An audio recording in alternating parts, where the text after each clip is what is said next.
All right. Good morning. Good morning. Good morning. What's up, everybody? Hope you guys are well. Hope you had a good weekend. I am pulling up this live stream so I can see the comments.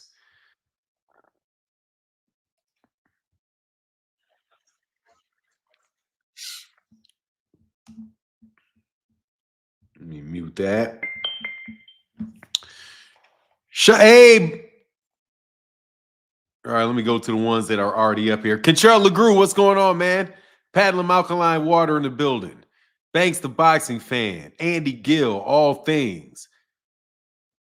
Clark Bay TV, what's going on, man? Andy Gill. Stoner Bar, man. What's up, Stoner Bars? 21 Trackhawk, what's up? Barbara D. And David Howard. What's up, David? Mike Kirkland, DJ OC in the place to be. The Parlor of East Wheaton, baby. You know what it is. We repping the Parlor of East Wheaton.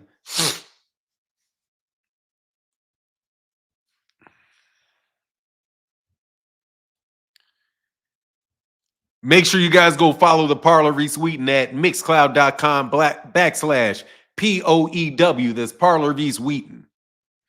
Daniel Gallimore. What's up, everybody? All right, so let me get back to the let me get to this live chat. Yes, sir. DJ OC in the place to be. Randall, what's going on, Randall? 700. We're going to talk about Gervonta Davis defending the racist Ryan Garcia. And Devin Haney had about $1.2 million worth of cost associated with his fight with Ryan Garcia. So I think the reason that he is suing is because of money. I think this is a money issue.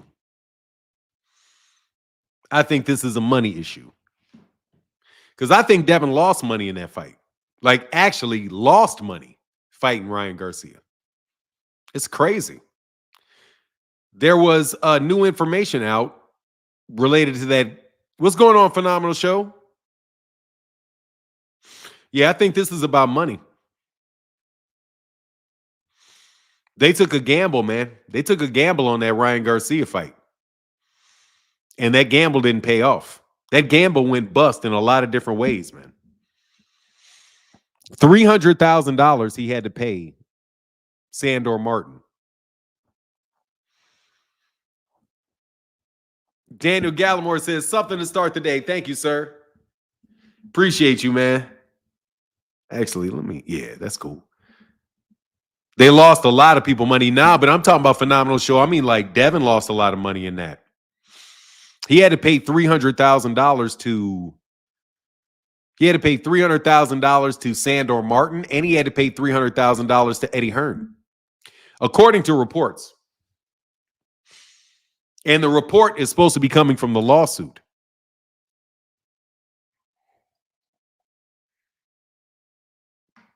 I think this is related to money. Because the case, I mean, look, man, like I said, I am not a litigator. I have not read the complaint. The only thing that I'm talking about is my basic understanding of the legal system and legal theory. His cause for damages is really, really flimsy, man. That shit's flimsy. Fanon bent over for Diddy and loved it.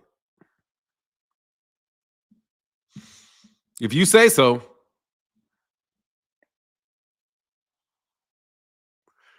Davis and his team are shameful black men. They stand for nothing. Ryan Garcia hasn't done anything that I would consider racist.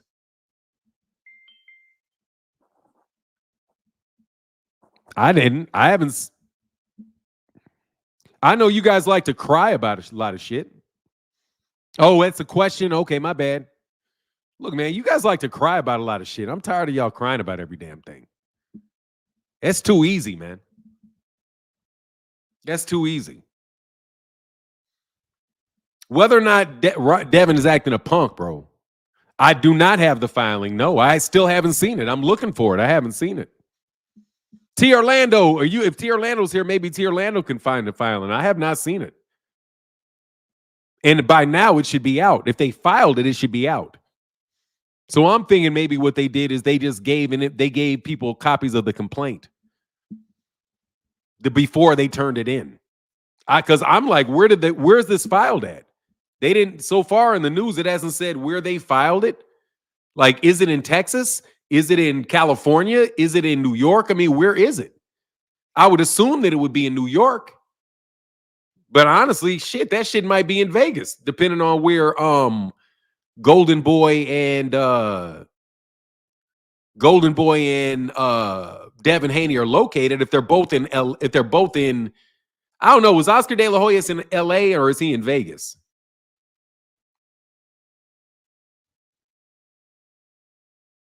Oh, you found it? We found it yesterday on 2 Cents channel. Okay, where's the link? I'll read it. I should just, what's the name of it? I mean, I could get it.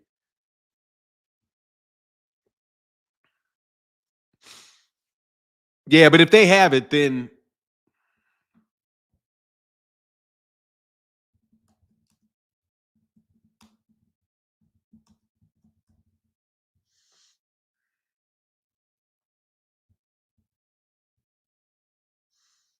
oh, here it is. Shit. That was easy. All right.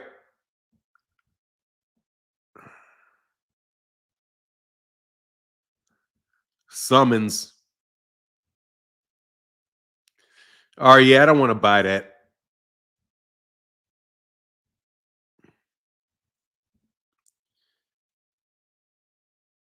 So this is Ryan Garcia, Golden Boy Inc., and David Honig. I don't know who David Honig is.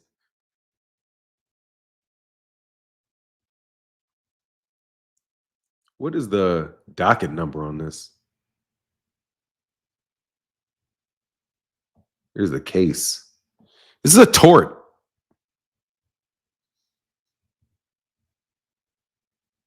It's diversity, Northeast Durham District of New York.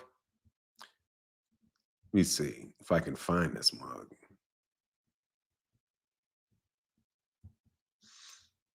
Somewhere else. Oh, Pace Monitor. I have Pace Monitor. What the fuck? I'm already in this. All right, hold on. I think I'm already signed up to this.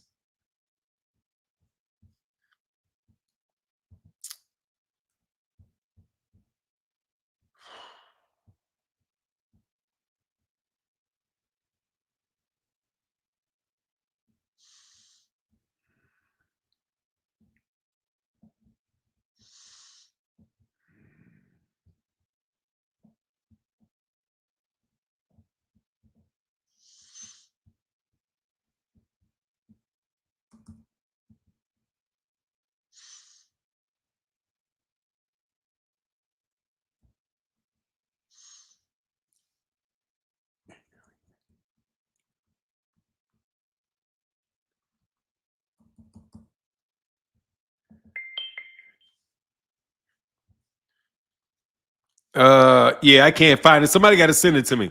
Sorry about that. Fanon, can you check the details of this purse bid for Fundora and Crawford? Yeah, it's today. It's no, it's not today. The specifics on the purse bid today is that today is the last day for them to come up with to reach an agreement before the mandatory before the end of the voluntary negotiations period. So they have to it goes to purse bid tomorrow. If they don't reach a deal by today, it goes to purse bid tomorrow. And they said they haven't talked to Terence Crawford at all. I don't think Terence is fighting them. Hey, I can buy just where is it? Yeah, just send me it. I'll read it. Oh, come on, man.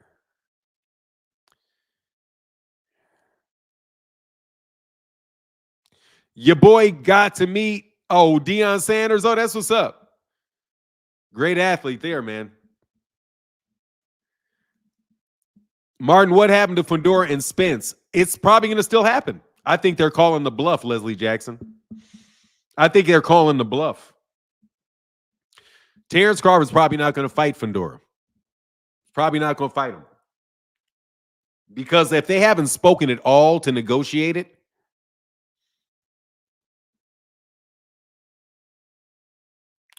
Nope, ain't Fred Gervin on Twitter a lawyer? I don't know who Fred Gervin is. Why is that? I don't know why y'all so excited today, bro. You guys, I mean, dude, you're so excited, man.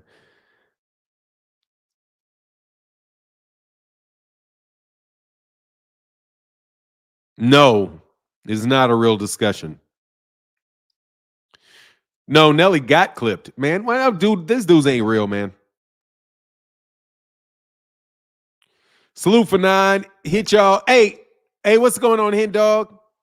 I don't feel like buying that thing, man. Did somebody got? Hey, if you can send it to me, send it to me. I know that I did it. Actually, let me see if I can find it this way.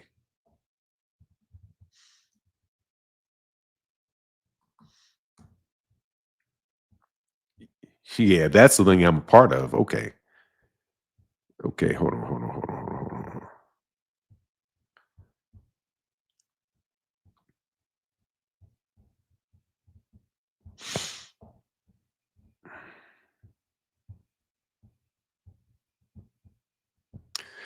All right, I figured out where I actually have a membership to.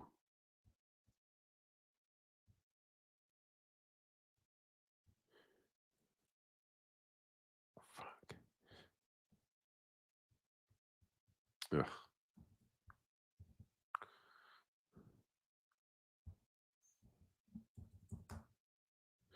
Yeah, I can't. I got to figure it out later.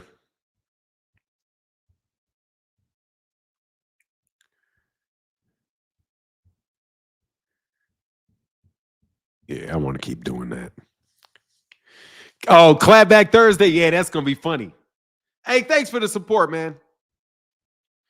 Yeah, it's just sucker shit, man. I mean, that's the only way I can describe it. I'm sorry. I think it's sucker shit. I think it's about the money. I think it's about the money. I really think it's about the money.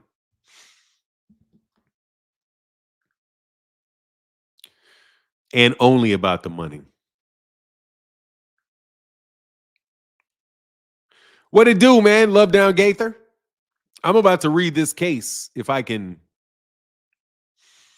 get it. Oh. Yeah, there it is. It's an email. 24.5 liter bottles. Okay.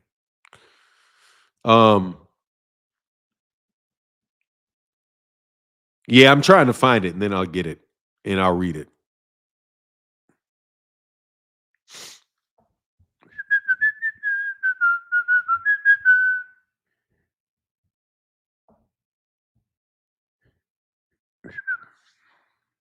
And I'm trying to get this email. It'll take just a second. If it it didn't come to me. So anyway, we'll get back on. If Phenomenal Show, if you have it or if somebody has it, you can give it to me. I haven't read it because I haven't seen it. It just doesn't make sense to me based off the facts that we have. What about Terence Crawford, Conor McGregor? Coach Chris, what are you talking? Is Conor McGregor supposed to be fighting Terence Crawford? I did hear somebody say something about that. Man, we out here living crazy if that's the case. Don't mess with Texas. Sending you morning blessings. Morning blessings, Barbara. So anyway, I'll get back on. Let me get back on the topic I wanted to discuss. All right, look, man. Just because you do not agree with somebody about something doesn't just because you state a fact does not mean that you're supporting somebody. Boxing News and Connor posted it. Okay, yeah, I'll believe it when I see it. Yes, I did, Kamal. I actually did a video on it. Did you get a chance on that Lance? Did you get that Lance Pugmire boxing scene article I emailed you about Samson Leskovich and the WBO purse bid between Sebastian Fundora and Crawford? Yes, I did. Yes, I did. They said there's supposed to be a 2-fight deal with them, a boxing match and an MMA fight. Great. Okay, good. Great.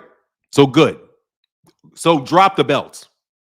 As long as you drop the belts and keep it pushing, good. I hope that's the truth. Did you get that? Yes, I did get that. And I'm telling you, I don't think Terence Crawford's going to fight Sebastian Fundora. I don't think he is.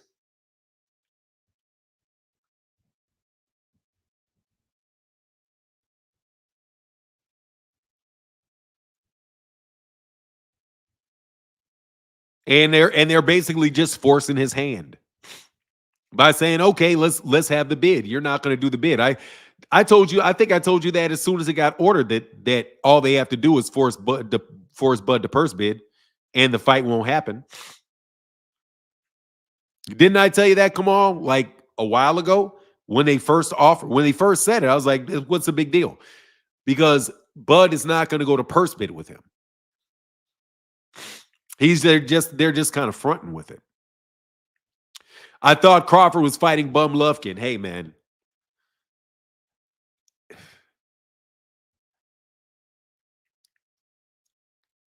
Why would you say Sin Ironheart said Crawford isn't man enough to fight anybody that's an honest challenge? I disagree. He just moved funny. He ain't like, he's not somebody scared to fight anybody. I don't think anyway. I don't think. I am Love Train. I'm good, man. Just talking boxing this morning for a little while. I don't know how long I'm going to be on, man. So y'all going to put this link in this chat. Really. I really do enjoy talking to y'all, but you know, sooner or later, somebody's going to be saying, Vic Gill, Fight Hub. Oh, it's being discussed. It's being discussed. A 2-fight deal being discussed. Okay. If it goes to purse bid, PBC is not paying for it. No, PBC's already, no, that's the part, Coach Chris. PBC is going to pay for the fight. Yeah, they are. Yeah, that's the whole thing, because that's what the article says. Sam Seleskovich and the PBC are waiting to bid on the fight. They're going to bid. And they're going to put a big bid in. So somebody's going to have to beat that bid, which means if somebody beats that bid, somebody's going to have to pay Sebastian Fundora a lot of money. Even though I do believe it's like a 60-40 split in favor of but Turkey can't bid, Coach Chris. Turkey Al-Sheikh cannot bid on that fight.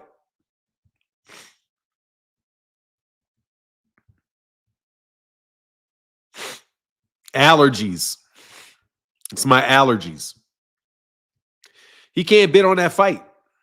He's not a promoter. The only people that can bid on a fight is a promoter. In order for Turkey to pay the money, Turkey has to sponsor an event. Yeah, you can say he doesn't sell. What difference does that make? You're out of here, dude. I don't believe you, man. I don't believe you, dude. Goodbye. Yeah. Yeah, Turkey would have to bid. He'd have to actually be a promoter to be able to bid on it. So that prevents him from being able to do it. Give me 1 second.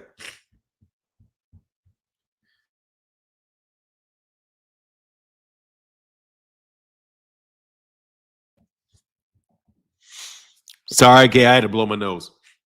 But yeah, my nose is stuffed up because I got allergies. And there my wife goes.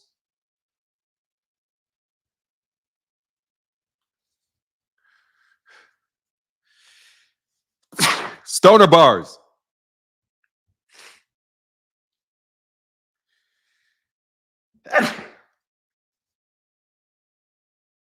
I didn't say that he isn't racist. I'm saying that I don't know if he's racist because he said that.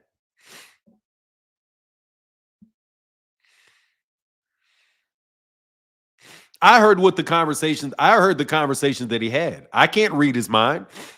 If you're talking about that tape that stuff that came out yesterday where he said that Floyd Mayweather Jr. beat his girlfriend, Gervonta beat his girlfriend, which he didn't. And who was the other one? It was like 3 people that he named. Right? Watch this, Stoner Bars. Man, this is crazy how, and this is me talking to you. Isn't it crazy how so many black men are violent with women? Isn't it a sad thing to say that, to see that Jermell Charlo had been arrested for something related to battery, that Gervonta Davis had been accused of something related to battery, Floyd Mayweather Jr. was put in, serves, a few months, something related to battery. Sergey Kovalev, battery, all kind of issues around that. Isn't it unfortunate that black people, black women, or black men are doing that to black women? If I said that, would that make me racist? If I told you that? See, stoner bars, you have to understand what I'm saying. I'm saying you can't tell me that you know he is based off him saying that. Because unfortunately, what he said is true. If you were to say something about white people being this, that, or the other thing, and you could actually support it by what you said, you would say that what you're saying is not racist. It's your observation. Now, you can make an observation that is legitimate and still be a racist, but I have to know what's in your mind to know that the reason that you believe this is because they're black or because they're Mexican. It's a really hard, it's a real hard argument to make to prove that that's what somebody is. The only thing you really can say, stoner bars, is that you suspect him of being that. However, as it relates to Gervonta Davis is not supporting him because of that. Only thing Gervonta Davis said was, what did Gervonta Davis say about him? Where you think that he supported him? And did it have anything to do with what you're saying that Ryan said? Because if Gervonta Davis defended him for saying that, and you believe that he was defending statements that you believe were racist by Ryan Garcia, okay, you can say that about Gervonta. But if you're saying that Gervonta Davis has just said something in defense of somebody that you consider to be a racist, that's a completely different thing. Okay? If a black person thinks that Donald Trump is a racist, because there's a lot of black people that do. Many of you same people that say this defend Donald Trump's attacks on Kamala Harris. So are you defending a racist when you repeat things that Donald Trump says about Kamala Harris? You would probably say no. You'd probably say no. But somebody else would say you're defending a racist. And I know, stoner bars, I see your take, but just let you know that that's what we do every day. There's a bunch of Democrats calling other black Democrats bad names for supporting Donald Trump because they think Donald Trump is racist. And some of the same people that will defend Donald Trump and attack Kamala Harris are saying that Gervonta Davis can't do the same thing they're doing, which is say that somebody you believe is a racist said something that was actually true. Okay? It's not this straightforward, man. And by the way, you guys are being clickbaited and not clickbaited. You guys are being baited with these stupid discussions because Gervonta Davis didn't jump out there and say, yeah, Devin, yeah, Ryan is right that whatever Ryan said, because I listened to what was said that Ryan said. He drew the connection between three black men having domestic violence relationships or situations with women. By the way, the people that are talking about did videos on all those circumstances and said the same thing themselves. So let me ask you a question.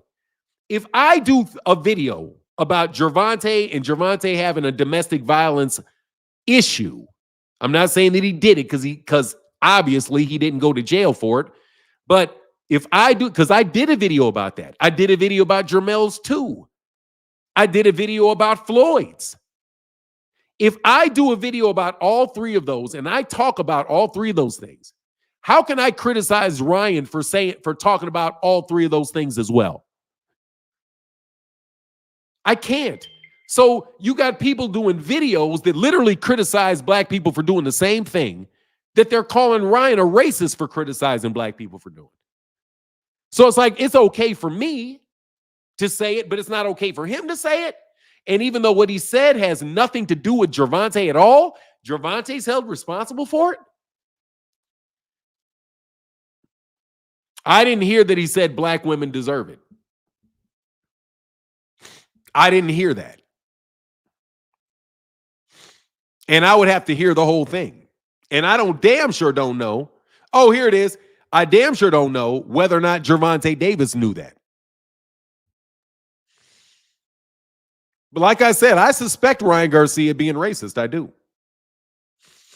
And I will absolutely tell somebody that I think that they're racist if I talk to them. I do it on my channel.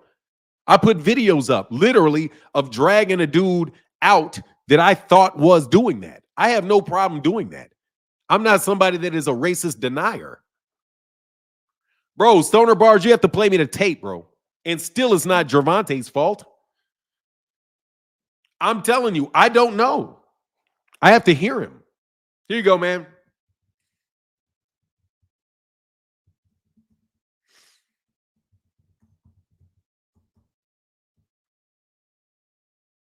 Dude, you've said he's a troll like 10 times, bro. Goodbye. I'm not playing the clip, bro. I already suspect Ryan Garcia of it. I already know the answer, bro. I already know the answer to that.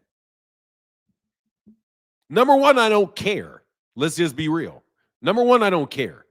I am definitely on the books of saying I don't care. I don't care. I'm not going to keep getting mad about everything you guys want me to get mad about. I'm sorry.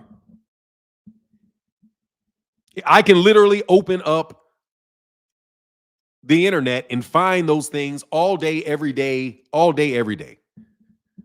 I suspect that people are racist against black people, and it doesn't surprise me when they are. So can we move on? If Ryan Garcia, if Gervonta Davis blasts Tank for suing Ryan for getting beat up in a boxing ring, I am not going to assume it's because Gervonta supports the mistreatment of black women. Stoner Bars, you're going to have to click the link, bro. Okay? Man, I look, bro. Tank's, so what if Tank's girl's Colombian? What does that got to do with anything, Stoner Bars? That Tank's girl is Colombian.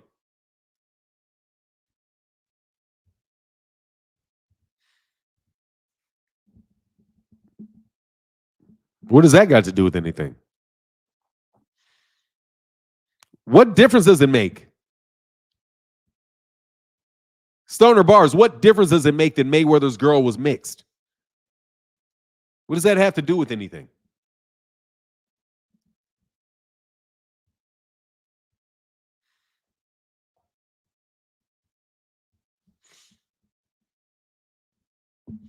It has nothing to do with it. Women do not deserve to get beat. Okay? Like, I don't care if she's white, Puerto Rican, it doesn't matter. No woman deserves to get beat, bro. Okay? That seems to me like that dude got a problem with women, if that's what he said. What's wrong with y'all today? Y'all mad because, oh, I get it. Y'all mad because I said Devin's broke. Y'all mad because I said Devin's going broke? Is that what's got y'all panty in a bunch this morning? Dude, Stoner Bars, let me know when he said it, dog. Like I said, I don't know, bro. If he would have lynched somebody that's racist too, like I said, bro, I didn't hear it. How many times you gonna ask me the same question, dog? I didn't hear it. And even if he did say, so what? What does that got to do with Gervonta? Gervonta should say that Devin Haney should sue because Ryan said that. So the fuck what? I mean, seriously, I'm asking you guys a question, man. Stop trying to mind screw me. So what? If Ryan Garcia said that black women deserve that, so what does that have to do with Gervonta? Please explain to me what that has to do with Gervonta. What does that have to do? Dude, that's what I'm talking about. You keep bringing, that's what you're bringing it up for, Stoner Bars. I'm not just having a conversation just to let's figure out if Ryan's racist. The reason why we're talking about Ryan is because people are saying Gervonta defended him. Gervonta Davis defended him. Didn't even defend him.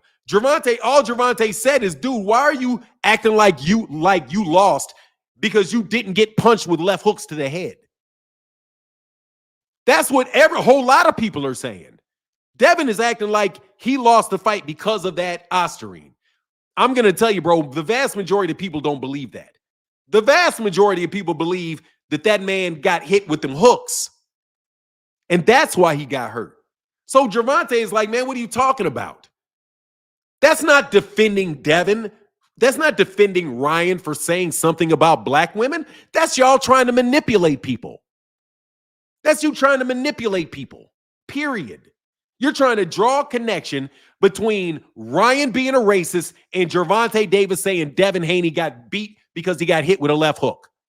So if Gervonta Davis says Devin lost because he got hit by a left hook, that means Gervonta Davis is supporting a racist. That's just a stupid argument, man. I mean, it does, like, one thing literally has nothing to do with the other, and you're trying to connect it to make Gervonta look, or not you, Stoner Bars.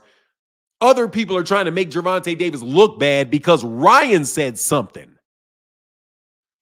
Ryan said it, not Gervonta. And how do you know Gervonta even knew that Ryan said it? You don't. Just like you don't know if I knew what Ryan said.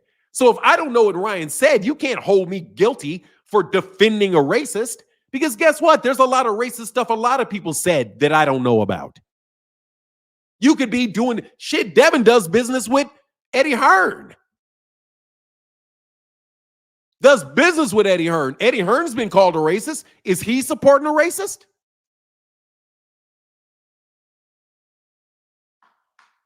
That's my point, man. Y'all just guilt tripping people. That's just guilt tripping people. That's it. That's not anything real. That's not real. That's not boxing talk. That's not political talk. That's just guilt tripping somebody. It's saying, how could you possibly support this guy that did this bad thing? You're just guilt tripping. That's just guilt tripping people, man. Gervonta did not say that about black women. So what does Gervonta, and you don't know Gervonta knows he said it.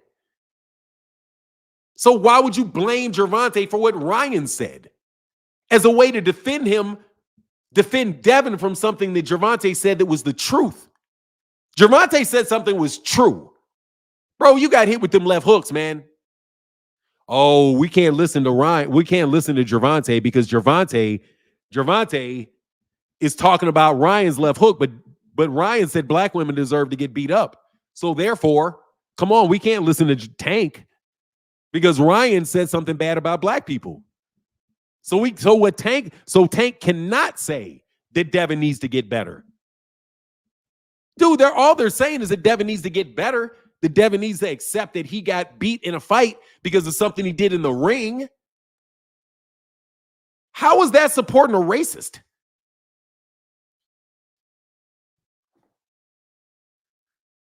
You guys guilt trip people to death, man.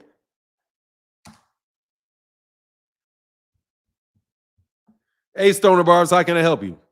Hello, sir. First and foremost, I want to say, of course, I love the show.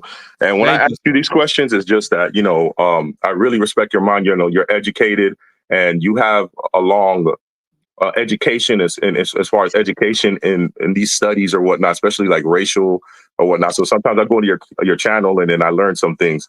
I've seen you around for a long time, Stoner Bars. Yeah, I know you are, bro, for sure. Yes, yeah. So I'll just making sure, sometimes when I ask these questions, it's never attacking you because I just respect your mind, and I just love to hear the way you think or whatnot.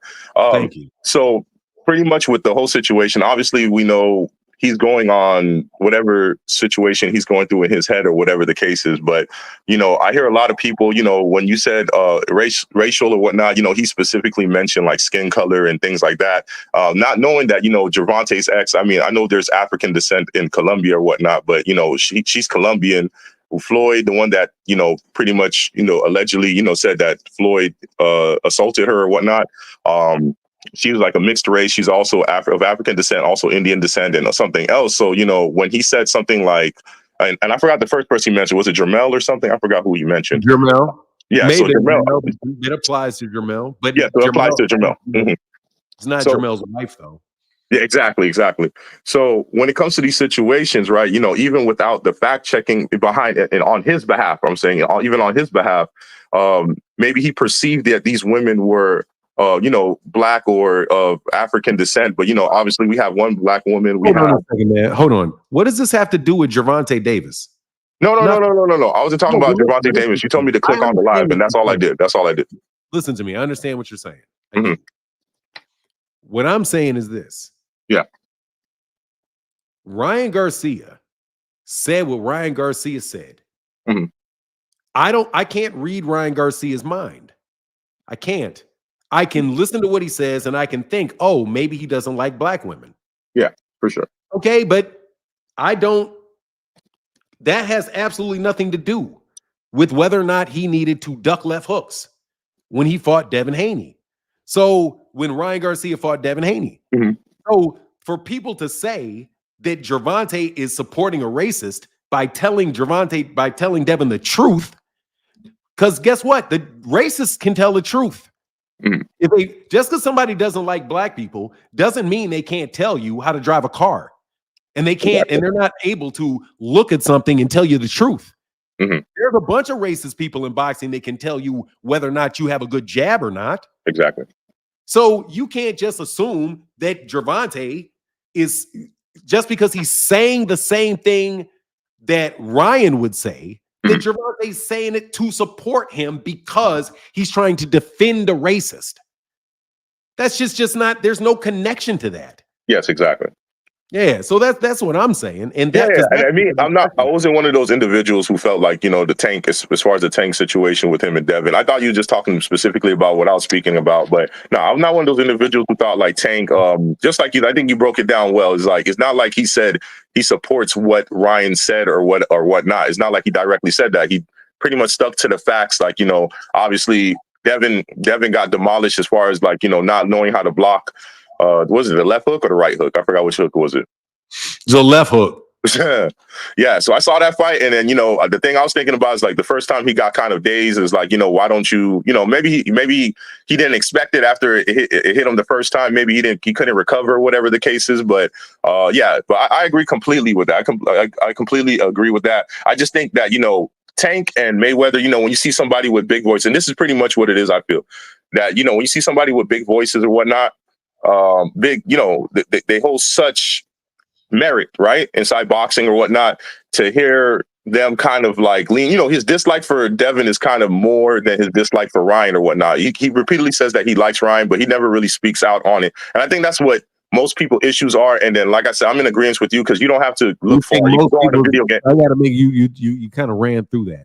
You saying most people's issues are that Ryan. That Gervonta seems to like Ryan more than he likes Devin? His disdain. Okay, his dislike for Devin is more than his. I don't even know if he dislikes Ryan or whatnot, but his dislike for Devin is greater than his. And you think that? Yeah, I got it. That's what I said. Yeah. You're saying that he dislikes Ryan. He dislikes Devin more than he dislikes Ryan, and that's pretty much. Yeah. Mm-hmm. Why do people have to like Devin? No one has to like Devin. I'm just saying the reason why he's commenting on anytime like Devin does an interview or anytime Devin does something. No, but he literally said, bro, what he's saying is true. I don't disagree. Andre Ward was saying the same thing in the interview. Mm-hmm. I mean, Andre Ward didn't say it, but Andre was like, what? Andre Ward was looking at Devin like he was crazy. Like, bro, that shit may have let him lose a little bit of weight. Yeah, true. But you're getting hit by left hooks. What was he fast? I know you prepared for it. Dude, these cats ain't trying to hear. Neither Gervonta or Andre Ward were trying to hear, bro, that eye strain is why he hit you with left hooks. Because that shit don't make no sense, bro. It's a left hook. You know what I'm saying? I agree. It's his number one punch. So I just don't think he was personally. I just don't think that Gervonta is defending Ryan at all. Gervonta Davis don't like Devin. He don't like Ryan. He don't like Shakur. He don't like Berlanga. He just saying what he's saying. But to say that he's out here defending a racist, man, you're basically not you because you're not saying. Yeah. Mm-hmm. That is calling him an Uncle Tom. Yeah, true. That's calling him a coon. That's again the same insults. A duck and a coon. That's calling Tank a coon. Mm-hmm. And he's a coon just because he said Devin needs to duck the left hook. Yeah, and I think it's more like that. He doesn't really speak on any of the Ryan situations, you know, and I think that's probably the main thing. And that's how I would feel. Like, be Speak on honest with what you, situation from Ryan? you know, all the racist situations, all the comments or What whatnot. He racist didn't really. situation? You mean when he said like the N word, and then he also said he's going to join the KKK, and then he said he's going to dig up what's his name? Yeah, and I'm again, why is that Gervonta Davis's business?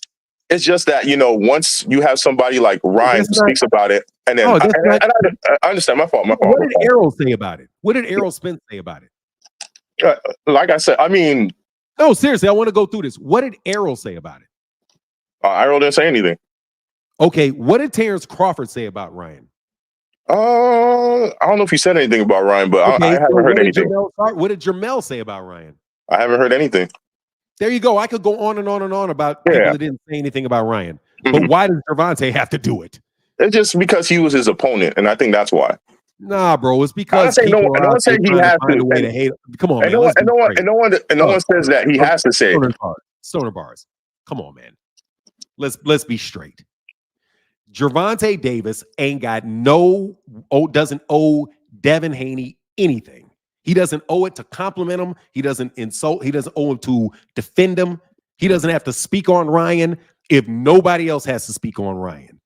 The only person that has to speak on Ryan and jump up on the stand and is Gervonta. Mm-hmm. But Shakur ain't said nothing about it. Tio wouldn't say anything about it. I just find one thing was crazy. One thing was crazy with Tio, because obviously, like, I mean, for now you don't know this, but I come from a huge family. They're freaking gigantic, like 6'7", 6'5", whatever. So I have a brother of mine. He works at TSA, and then he saw Tio Febo, and I was like, this is hilarious. And then he saw Teofimo. He was like, yo, you know this boxer and everything? I was like, oh, yes. I said, yeah. I said, you should ask him about his comments and all that stuff. But, Teofimo kept it friendly. And, he told him he grew up in Broward, et cetera, et cetera. But that's pretty funny that you brought up Teofimo. But like I said, I would like for it to happen. But do I expect any man to really be forced to do it? No, not really. But it would be nice. It would be nice. That's my personal opinion. No, but I think that's what it is. Devin ain't saying nothing. Wouldn't say nothing about it. That's true. That's true. Devin ain't saying nothing about it either. Here's the fact, dude. We're talking. This is a boxing, man. We're supposed to be talking about boxing. True. Okay, and nobody trying to sit here and listen to some drunk Ryan Garcia say something stupid and then try to hold Tank responsible for it, man. Or try to say put Tank in a position where if he doesn't get out and hold a press conference over what if he doesn't hold a press conference over what Gervonta Davis says, somehow he's not doing his duty. I mean, come on, man. Yeah, I feel you. But it would be nice. I'm sorry. It would be nice. But does he have to now? Hold on. Sonar bars, don't just feel me, dog. Don't be like, yeah, I kind of get it. No, I'm right. That man ain't got no reason to be out there playing. Let me play captain, criticize Ryan so I make Devin happy. Just like Gervonta Davis does not have to move up to 100. I'm not saying you're saying this. Other people who are fans of Devin Haney act like Gervonta's got to move up to because Devin won't feel comfortable at 135. Don't you see the kind of similarity here? When we get down to the bottom of it, it's about Gervonta Davis needing to do something that otherwise he wouldn't need to do if it didn't involve Devin and making Devin happy. Yeah, I understand. Like the message is literally coming from Devin's daddy. Okay? I understand. Yeah. All right, man. I'll get back, Stoner Bars. Thank you, sir. Yeah. All right, man. Peace.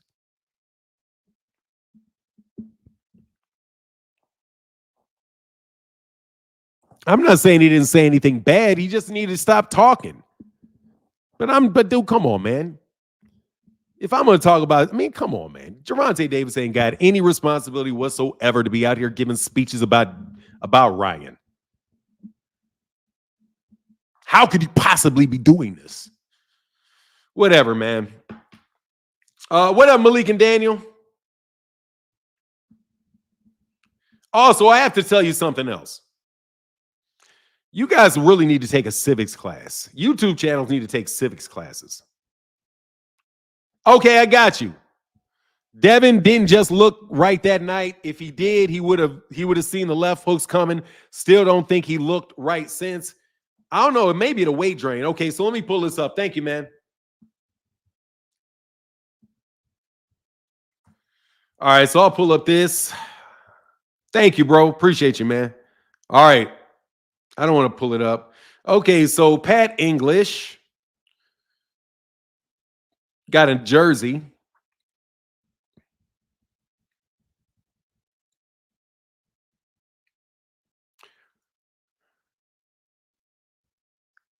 David Honig is a fitness trainer. Devin Haney is a professional boxer of great renown. Devin Haney Promotions. Ryan Garcia is of great notoriety. Boy, these niggas is crazy.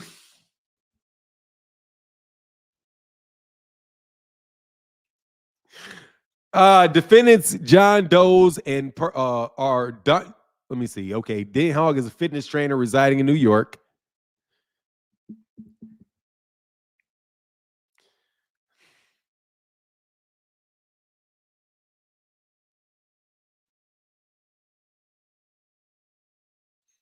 This is a fucking terribly written piece of document. Wow, what is this? This is a terribly written document.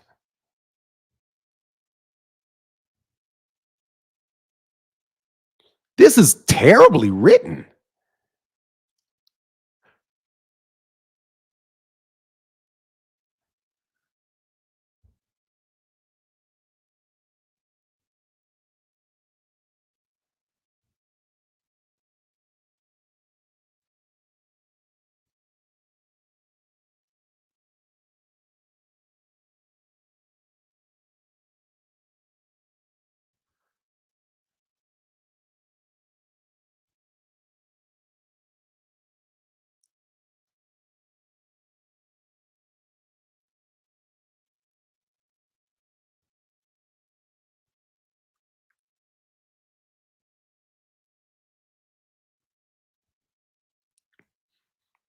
Okay. What's the clause of action, bro? You get the fuck out of here. He literally is saying it was unfair because of the weight that he took money from.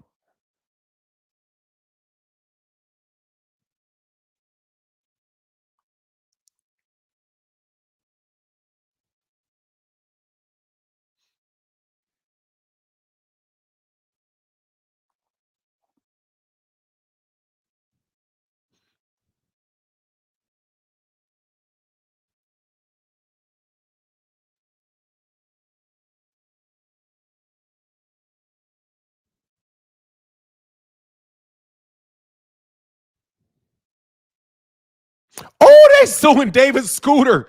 Oh, shit. They didn't. Oh, you're losing this. You can't even do this. Oh, Golden Boy as to breach of contract and unjust enrichment as to Golden Boy. You can't even do that. Bro, this is terribly written, bro.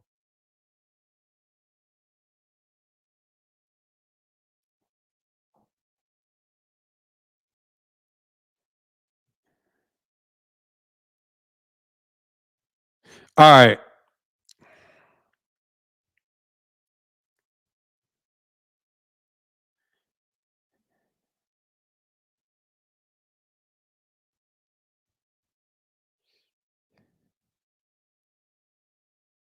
Contracts between Hank and Goldboy that dated are to receive 47% of profits from the Garcia event. Okay, yeah, I see it. Yeah, this is bullshit. Okay, I think that's bullshit. I'll pull it up. I think this is bullshit. They are suing for both. They're suing for both a tort and breach of contract arising from the same action. And they're not really even saying here that it's battery, but it is unjust enrichment for things that they were compensated for doing.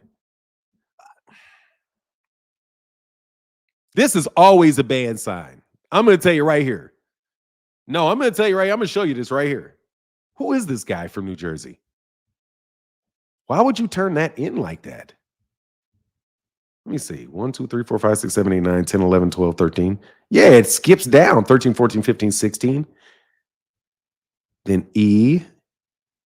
Then 17. 18, 19, 20, 21, 22, 23, 26, 23, 24, 25, 26, 27, 28, 29, 30, 31, 32, 33. Okay, yeah, it just skipped over. It is just a formatting error. They just did this weird formatting thing that they didn't catch.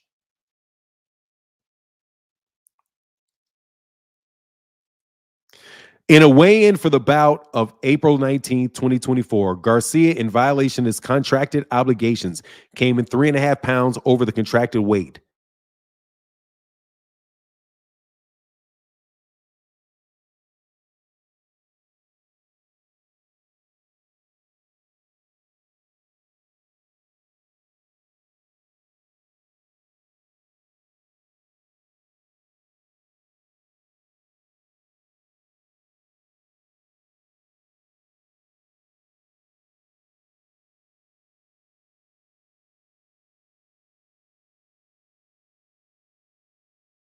Garcia entered into a contract revision where, in consideration, he allowed Garcia to come into the bout overweight. After the bout, Garcia publicly stated that he had lied and he was overweight in order to get competitive advantage over Haney. Had Garcia not lied about his purpose, Haney would not have proceeded with the bout against him or would have taken steps to protect himself. What are you talking about? He paid you $1 million.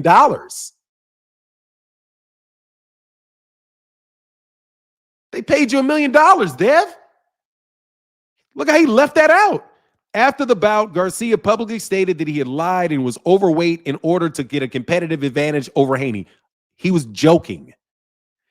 Had Garcia not lied about his purpose, Haney would not have proceeded with the bout against him and or would have taken steps to protect himself. You have to take spots to protect yourself. And you took $1 million. You took what, $600,000? They didn't even mention in here that he took $600,000 for this. But he's saying because you lied about your purpose, I wouldn't have done it.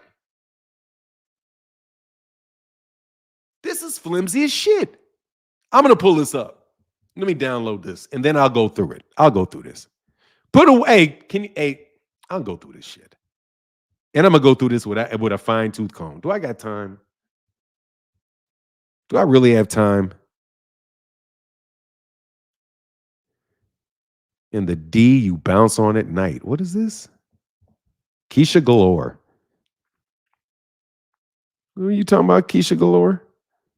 You got to... Keisha Galore. Hold on. What did Keisha Galore say? This is going to be funny.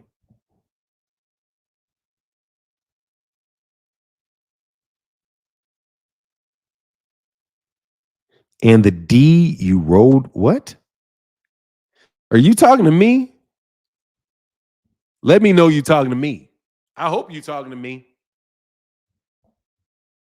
I ain't talk bad about nobody today. Bro, look, man. First of all, this shit is so terribly written that, well, I'm not terribly written, but it's sloppy. Like, it's definitely sloppy. I think that is definitely fair to say that shit is sloppy as shit. All right, so here we go. Y'all ready? Let's go. Let's go. Let's go. Let's go. Let's go. Thank you so much, Phoenix. Phenomenal show. All right, we'll go through this. All right, so let's read this. Patrick C. English Esquire.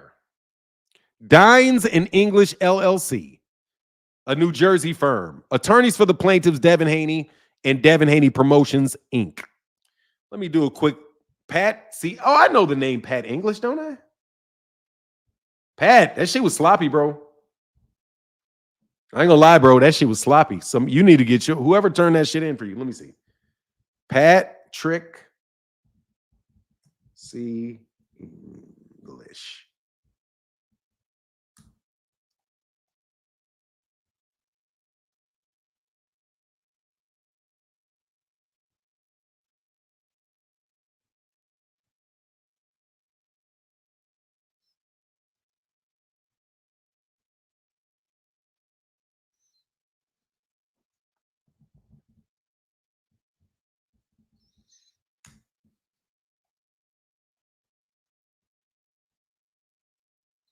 Oh, there it is. Dines in English.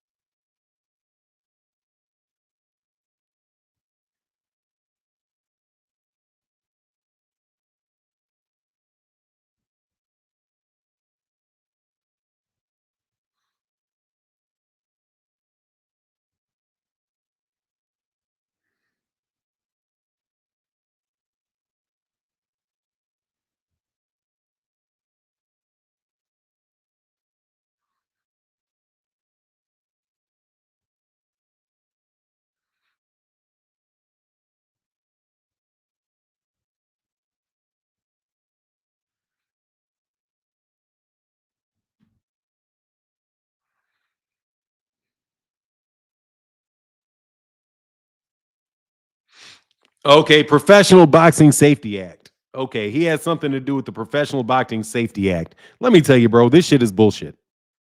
Okay, he's in this shit for front. Now I know what's in him. He wants to get in this for this. I don't believe this shit. Okay, good. All right, I got you. So, New York, United States District Court of Eastern District of New York, Devin Haney. Let's not go through all of this. Jurisdiction and venue, preliminary statement. I don't need your statements. I got all of that. Doping. Let's get to the cause of action. This is why I say they got a bad, it's just bad written poorly. Look at that. They go, look where the spacing goes. 2, 3, 4, 5, 6, 7, 8, 9. And then boom, it goes over an entire slot to 10. That's why I said it was sloppy. And they got some times in here where they don't even use periods in sentences.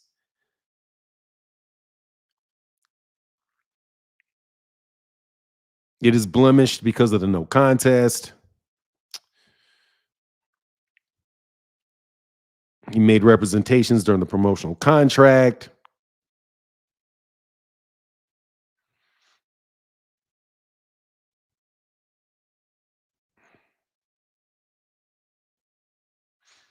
Okay, every rating organization, upon information or belief of every United States, has similar rules. Mr. Haney and Mr. Garcia agreed to participate in a pay-per-view event. They agreed to 140 pounds during the run-up. Ryan started acting bizarre, who seemed to have something induced state of mind, trifle, blah, blah, blah, blah, blah.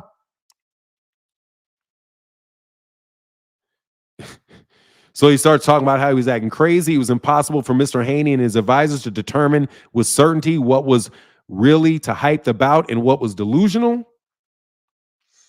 The weigh-in, he came in 3.5 pounds. In reliance on the representation, Devin entered into a contract revision. We allowed them to come over, but then Garcia lied and said he was overweight to get competitive advantage over Haney. But Garcia lied about his purpose and not having provided with the bout against him in 4. Further, Garcia demanded that the bout be for Mr. Haney's WBC belt. In order to accomplish this, Mr. Haney was required to pay $300,000 for another boxer to step aside. That's not true.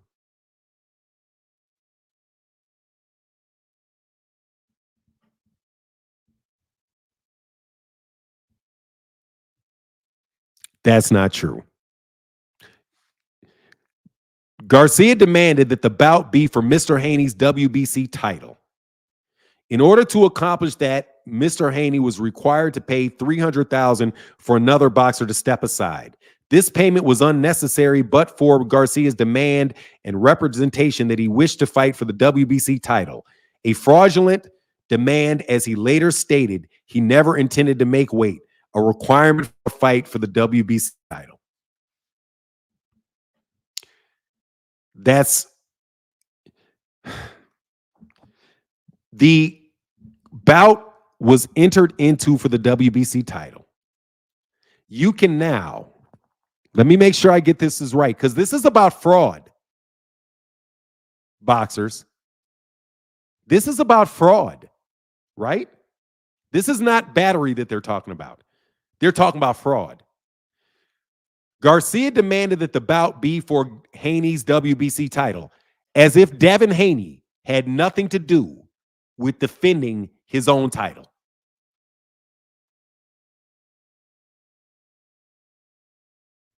In order to accomplish that, Mr. Haney was required to pay $300,000 for another boxer to step aside. No, he wasn't.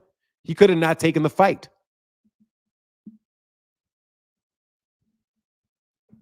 He was not required. In order to accomplish that, Mr. Haney was required to pay $300,000 for another boxer to step aside. That's not true. He was not required to pay $300,000. He could have told Ryan no to the fight. And $300,000 is negotiated step aside money. So he's saying that because Ryan missed weight on purpose, Devin wouldn't have fought him. So he wouldn't have had to pay the $300,000 for the WBC, for the step aside money for Sandor Martin. So he's suing for the $300,000 for the step aside money for Sandor Martin. The same step aside money that was paid to Sandor Martin when Regis Prograis fought him. But okay, so it was fraud. Now, the problem with that is if Ryan did not know that he was going to miss weight when he signed up for the fight. And all that goes away because you took well over $300,000 in exchange for having the fight. So this $300,000, if I'm Ryan, I'm arguing, dude, I paid you $600,000 for this. That covers your $300,000 step aside. And if you didn't want to fight it, then the fight could have been canceled. But don't you always take the chance that somebody can get injured or a fight can get canceled? Now, what does this mean if this is fraud? It means for fighters moving forward, if somebody pays step aside to fight you and you miss weight, then you be held liable for the step aside money that they paid them over the fact that you cracked a joke about, I did that on purpose. See, here's the problem, bro. They're going to have an opportunity to go through the context, man. And since you know here, up there above, that Ryan Garcia is you can't take him at his word. And it actually says up above in the complaint that you don't know whether to take him seriously or not. Anyway, but that's the cause for fraud. Okay, after the weigh-in, April 19th, 2024, sample collectors Haney gave his sample without incident, but Garcia did not do so and did not give his urine sample until 6:22 hours after the weigh-in. The samples were sent to a properly certified laboratory. So they're trying to draw the picture that he didn't really want to get tested, so he knew he was going to pop dirty. Haney took the bout. He ostensibly won the bout on points. It was believed at the time the samples were then scented. The tests were not known on the night of the fight, as it takes some time for the samples to be tested. It was also not known by Haney that Garcia had been taking intravenous fluids in direct violation of New York State Athletic Commission's vital rules and WBA. He doesn't even know if that's true. And it's probably not true. We've already gone through that on the channel. The tests were not known on the night. When test results were disclosed, Garcia demanded that the B samples be tested. They were also tested positive for Ostrine, as did a third sample taken by the New York State Athletic Commission. Ostrine is not approved. However, it is sold on the black market for its performance-enhancing properties. No. For its believed. This is okay, but okay, we get it.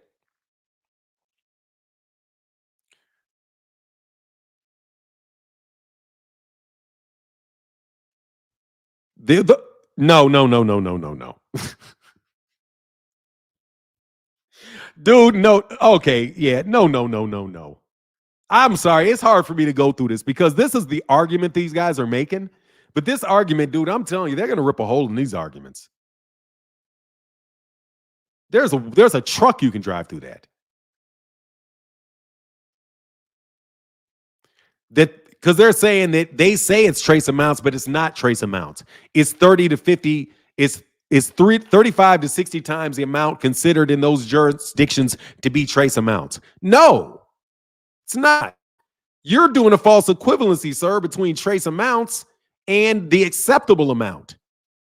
Acceptable amount is none, 0.01. But again, let's see what they say here. Okay, yeah,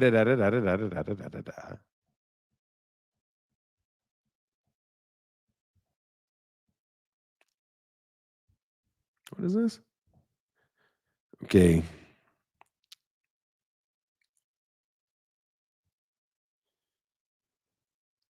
Adding insult to injury, the bout to the sport of boxing, Garcia has alleged that he was high as F during his bout with Haney. This is very clearly brings disrepute to the sport and by derivation, the New York State Athletic Commission. Ostrine is a public. Okay, so Ostrine. The actions of Garcia and those who assist him evidence a high degree of moral turpitude and demonstrate wanton dishonesty as to imply criminal indifference to his civil obligations, as well as willful and wanton negligence or recklessness, or where there is conscious disregard of the rights of others in conduct, reckless as to the amount to such disregard. To engage in a bout, Devin Haney entered into contracts with Garcia's promoter. Okay, so he wants 47%. Okay, so as to the battery, Garcia committed the tort of battery on Devin Haney while Devin Haney agreed to participate in a prize fight against Garcia. At no time did he agree to engage in a bout in an individual who had taken performance-enhancing drug. His contest was limited to a bout held fairly under the rules and prohibitions set forth. Thus, fighting touching by Garcia was hell no. You assume the risk, buddy. Nah, bro. Look, thus fighting touching was non-consensual. So if you violate a rule in the boxing match, notice that they had asked for a fair fight in a bout against an individual. He did not agree to engage in a bout against an individual who had taken a performance-enhancing drug. Think about this. Name another violation. Name a violation where, say, the person had a torn glove. We did not agree to engage in a bout with an individual who had gloves that were not safe or industry standard gloves. So therefore, this is a battery. I'm telling you, man, this particular lawyer, and I like what you're doing, Mr. English, I do. And I'm reading through it fast, sir. But bro, you're just trying to make a case and make an example for boxer safety and make a statement for performance-enhancing drugs. But dude, this shit is shady. This shit is all kind of holes up in this, man. All kind of holes in this. Devin Haney absolutely positively did know that he could be getting in the ring with somebody that had performance-enhancing drugs. That's why there's performance-enhancing testing. How could you not know that you could potentially have somebody be on performance-enhancing drugs if you have tests? You know there's a chance of that. So you're saying that no, we know there's a chance for it. But if it actually winds up happening, then we don't consent to that. And therefore, that's battery. Boy, that's a slippery slope. Yeah, y'all don't want to go down, bro. I'm telling you right now, that's a slippery slope y'all don't want to go down. I would never let my son box, bro. No way. What if your son takes creatine? What if your son takes, for real, what if your son takes something that could be considered a masking agent? What if you had too many poppy seeds? And you pop dirty, and you're dirty to the letter of the law, but you didn't intend it. This guy is leaving. There's no intent. Basically, they're saying that this is intended, that he intended all of this. They have to prove intent to all of this. But boy, I'm telling you, if you can say, go into a boxing match and say, yeah, I know that this guy may be juicing, I need for you to test him. And if you test him, then you need to let me know, and then therefore the fight will be canceled. But then we're going to get tested the same day. So if it winds up that something was in his system, I'm still going to fight him. You actually, because you know that there's tests being taken that same day and you don't have the outcome of it, you decided to fight, even though there are tests that you know were not back yet. I don't like that, man.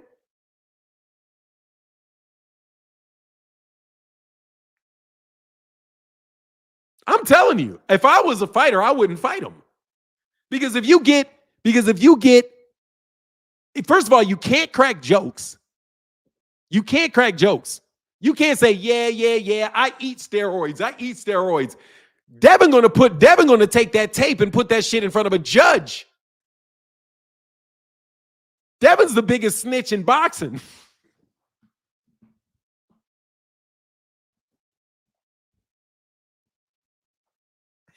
Man, that's some snitch shit. Bro, look, you on Twitter, you could be joking with somebody and say, yeah, I took the steroids. Yeah, I meant to do that. Bro, they're going to take that shit right and put that shit, and they put it in the complaint and frame it like you were, like, at one hand, you know you can't trust anything that he says, but on the other hand, we got to take everything that he says seriously. I don't like this argument, bro. I'm going to tell you, Mr. English, I don't like this argument, bro. I think you're clutching. That's Officer Haney, bro. He's taking your tweets and turning it into the judge.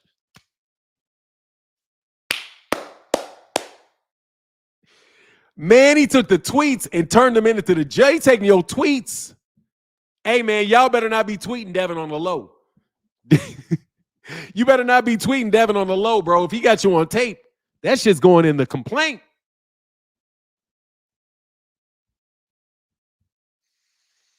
That shit's whack. Hell no. You assume the risk. Dude, everybody knows that you go into a boxing match, the guy could be juicing. 90%. I would love to write the reply to this, though. Because I swear to God, you're going to put Gervonta, you know what you're going to do? You're literally going to have those guys put Bill Haney's own words out of his own mouth about how he knows that boxers are cycling on and cycling off. That's why he hired Victor Conti to catch him. So you know that there are people doing things, but yet you're still fighting, and you know that you may be fighting a guy. That's why you have testing.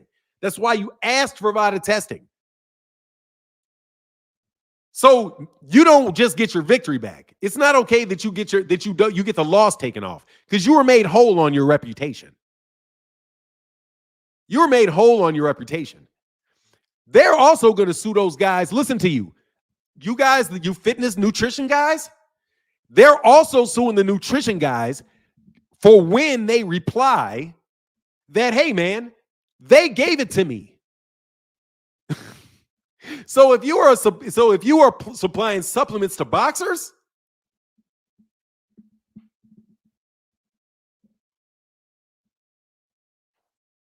bro, that's tough, man. If he's got a case, that's tough. I don't want to box.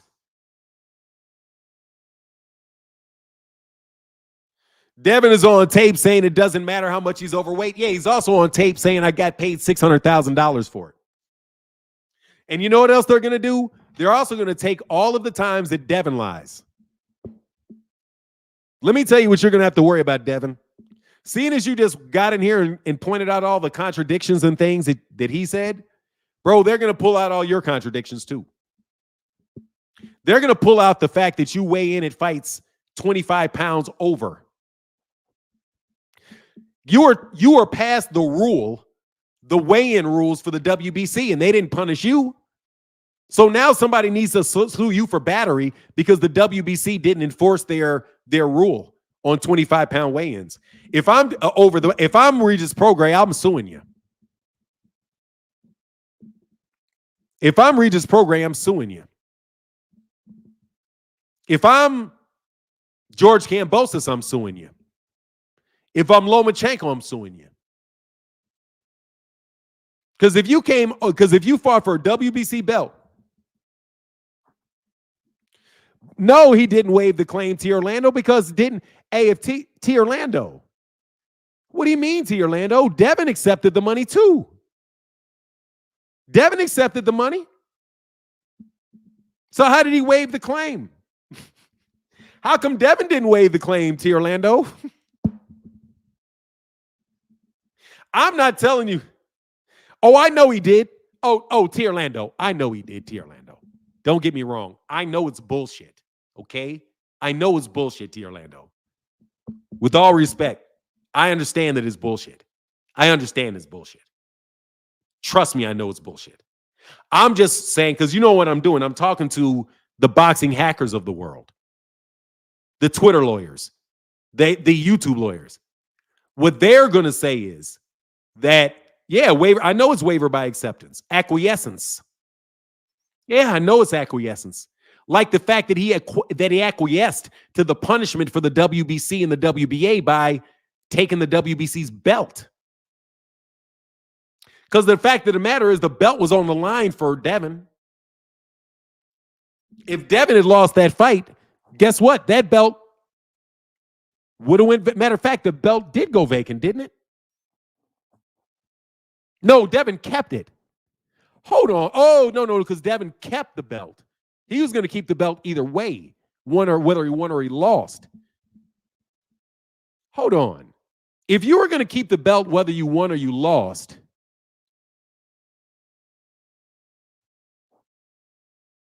what does that do for his case for the $300,000 for the step-aside money?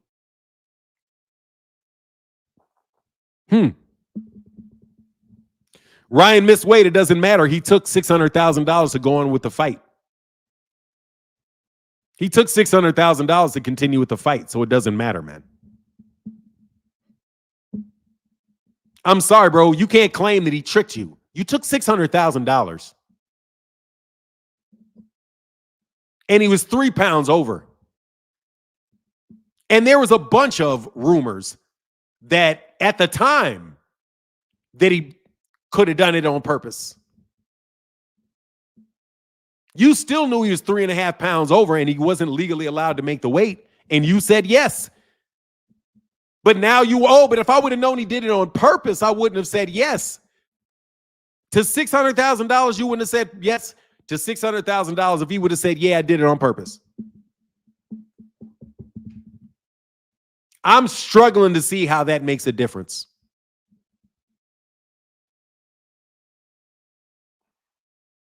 I'm struggling to see how that makes a difference.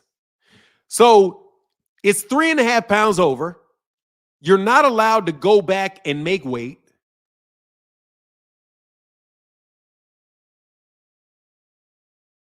So you decide, well, I have to fight him. He can't go down 3.5 pounds.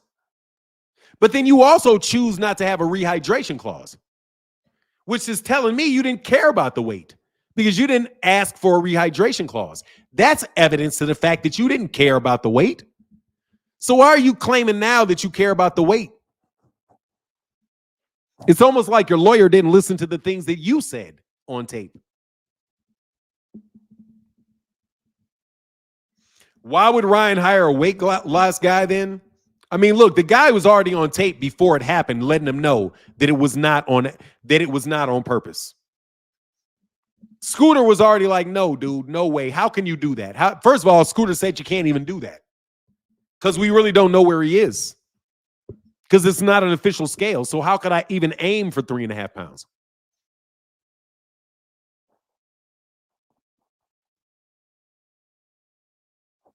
It was part of Ryan's premeditated plan to offer money because he knew Devin was a sucker. Yes, he's a sucker, but he is a victim and may deserve a court award. I hope he wins. No, P. Secret does not deserve jack shit, bro. but a chance to run it back and a notice in a no contest. I'm telling you, I don't think battery. Dude, it's the fact that he's asking for battery. Dude, battery? You think you think that they should arrest him? Do you think you should be arrested for that? I know it's civil, but it's still the same thing. Do you think Devin Haney, Ryan Garcia did something that should result in him going to jail? I don't think he should. I'm sorry. I don't think because battery in criminal, if the state was accusing you of it, you'd be going to jail. I don't think you would deserve that. I don't think you would deserve it for that. All things considered. I'm sorry. Now, I know the threshold of civil liability is different. Don't give me, I understand that. Big Dog Willie said, Devin isn't a toddler. Why are all these dudes trying to protect a professional fighter who beat the crap out of people for a living? Because they're soft. No, because they're soft on Devin. Not because they're soft people, because they're soft on Devin. And they don't want to be wrong. That's why I was asking if you knew who Fred Garvin on Twitter was, because he was breaking it down on his Twitter. He said what you said. I think is a lawyer and close with the PBC. The real Fred, hey, can you give me a link? What did he say? This shit sounds stupid to me. If Fred Gavin Real is a lawyer, dude, this shit sounds fucking ridiculous to me, man. I'm telling you, all you boxers are going to get sued. All of you are going to get sued. I'm telling you. If Devin was to get away with this, all of you are going to get sued by anybody that's got enough money to sue you. And think about this. Devin's got money. A lot of you boxers don't. So what you're going to do if you beat Canelo and Canelo Alvarez decides to sue you for battery? Just the simple fact that Canelo has more money than you, he'll drive you broke. Don't you boxers know that most of you don't have any money and can't afford to defend this? What happens to you if you take a supplement that your coach gives you and your coach says it's good, but it has something that was considered a masking agent in it? And despite you guess what? You can literally get over and not even get found punished. You could not be punished by the commission, and your opponent can still take you to court and sue you for what you're worth for battery. Look at the boxer next across to you that you want to go spar with. You realize that they can sue you for battery for sparring too? What happens if you low blow somebody in sparring? Do they then go out and call the police? I did not agree to an unfair sparring match, and you hit me really hard, and I have a concussion, and I can prove that your gloves were not regulation, and you knew it. So now in a sparring match, you get sued for $200,000 for a sparring match. And guess what? You don't have any money to defend it. But I do. And I know you're either going to settle or you're not going to show up. And if you don't show up, I get a default judgment. Because now you can sue other poor black people for battery when all they're trying to do is earn a living for their family. Go, Dev. I'm behind Devin. Yes, everybody, let's support this. Think of the ramifications in a sparring match. What happens if you knock somebody out in a sparring match? What happens here? What happens here? I'm going to read the super chats, bro. What happens here? I want to let you know. Watch this. This is battery.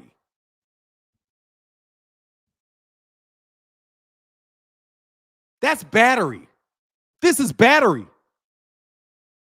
Gervonta Davis could sue Devin Haney for battery for this right here, according to this lawsuit. Because look, Devin knows Ryan Garcia, that somebody in Ryan Garcia's camp put their hand in the ring. These are people that are out here threatening and distracting Gervonta Davis when he's in a fight with Devin. Should Gervonta Davis have sued everybody in the ring, in the room when this happened?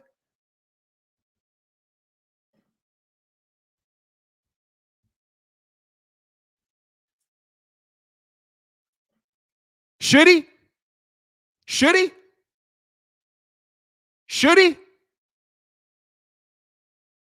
Clearly, somebody in Devin Haney's camp distracted Gervonta Davis, which is illegal, stuck his hand in the ring, which is illegal. He didn't sign up to get his arm grabbed by Floyd. He didn't sign up for him to be threatened and people to do all that. He didn't sign up for that. That's battery right there. So you want little kids, parents to start suing you when you start suing your kid and the parent for your kid hitting the kid in a sparring match in a gym? All you guys that want to protect a racist, that claim somebody's protecting a racist. No, I'm protecting boxing.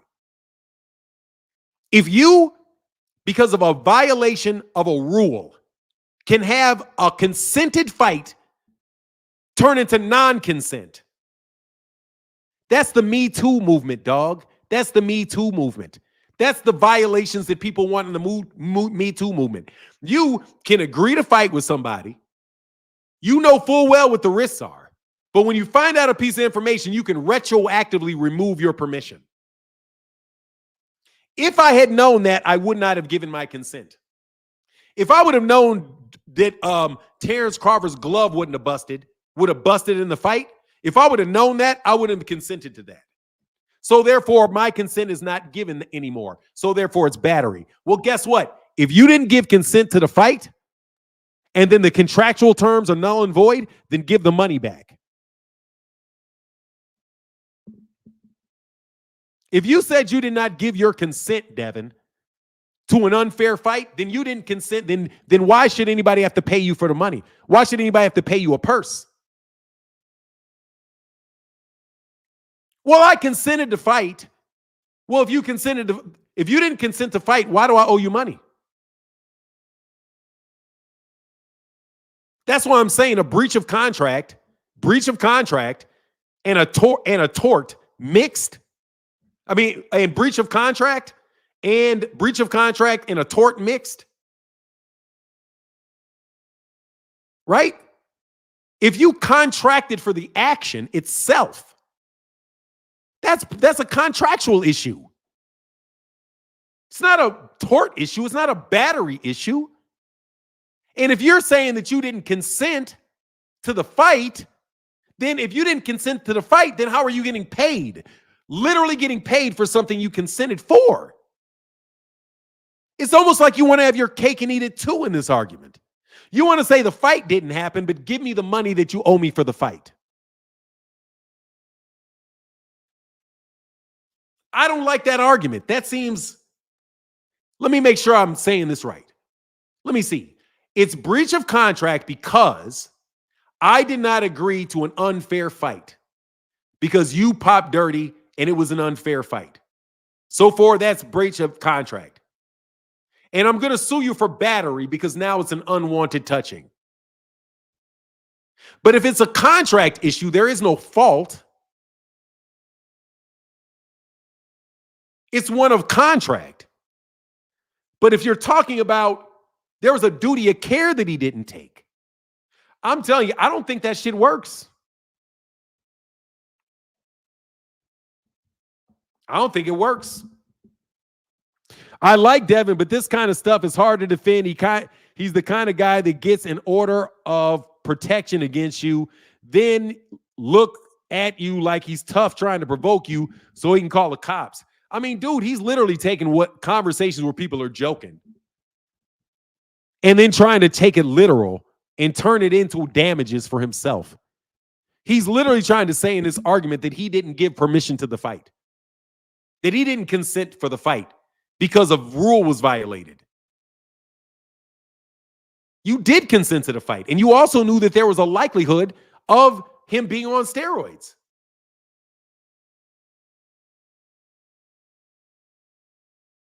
Hold on.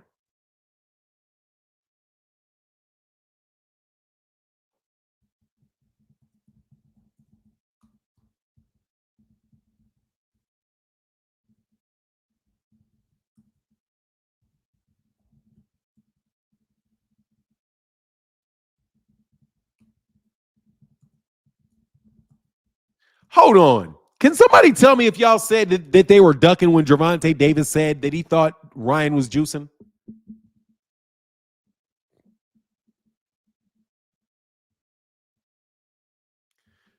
Phenomenal show.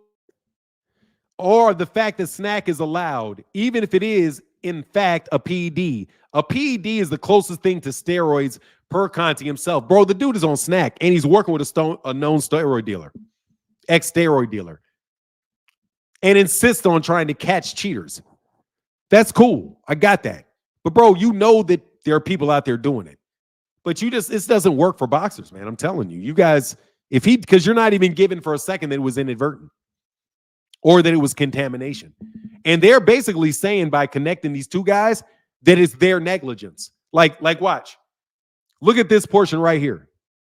And again, I'm skimming this, dude. I don't take this shit seriously enough to get into it in great detail. But this is one thing that I noticed. They're trying to get they're basically trying to treat it like it was negligence on somebody else's part. Even if it was negligence, they're arguing in the alternative. Fraud, unjust, I'm interested in the unjust enrichments. Okay, here you go. The allegations of the foregoing and subsequent paragraphs are set forth as though thoroughly repeated herein. Upon information and belief, there were John Does who had been identified who assisted Ryan Garcia in his doping scheme. It is anticipated the discovery will provide the identities of such persons or entities.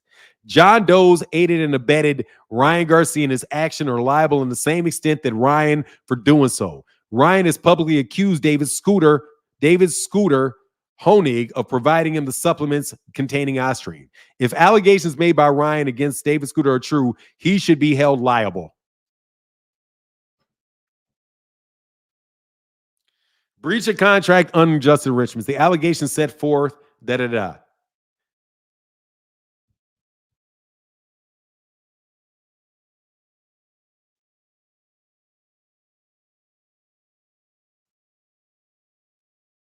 Golden Boy has asserted it will not share its extra profits for the bout as a result of the forfeiture ordered by the New York State Athletic Commission. This continues a breach of contract with Golden Boy and or unjust enrichment to Golden Boy.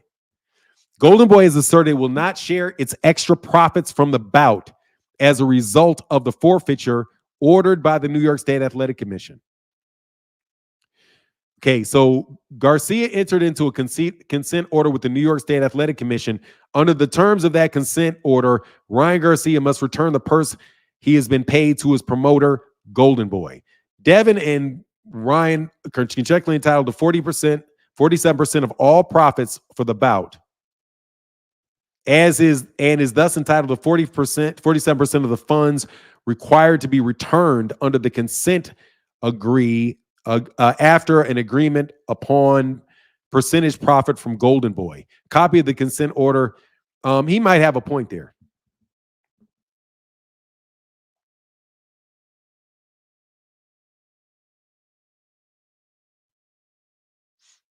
Yeah, he may have a point there. Golden Boy has asserted that it will not share extra profits. Let me see. Is that extra profit?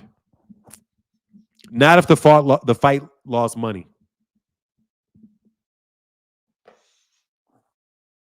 47% of the profits. So here's the problem with that. That payment is not a profit.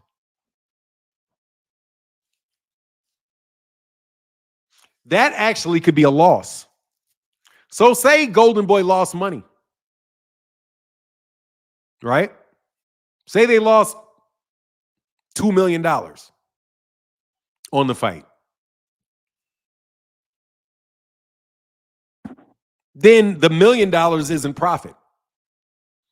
It's just decreasing the loss that he had.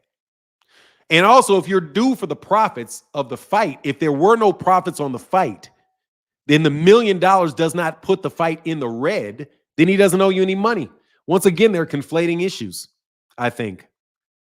Let me read it again. On June 20th, 2024, Ryan Garcia entered into a consent order with the New York State Athletic Commission. Under the terms of the consent order, Ryan Garcia must return the purse he has been paid to his promoter.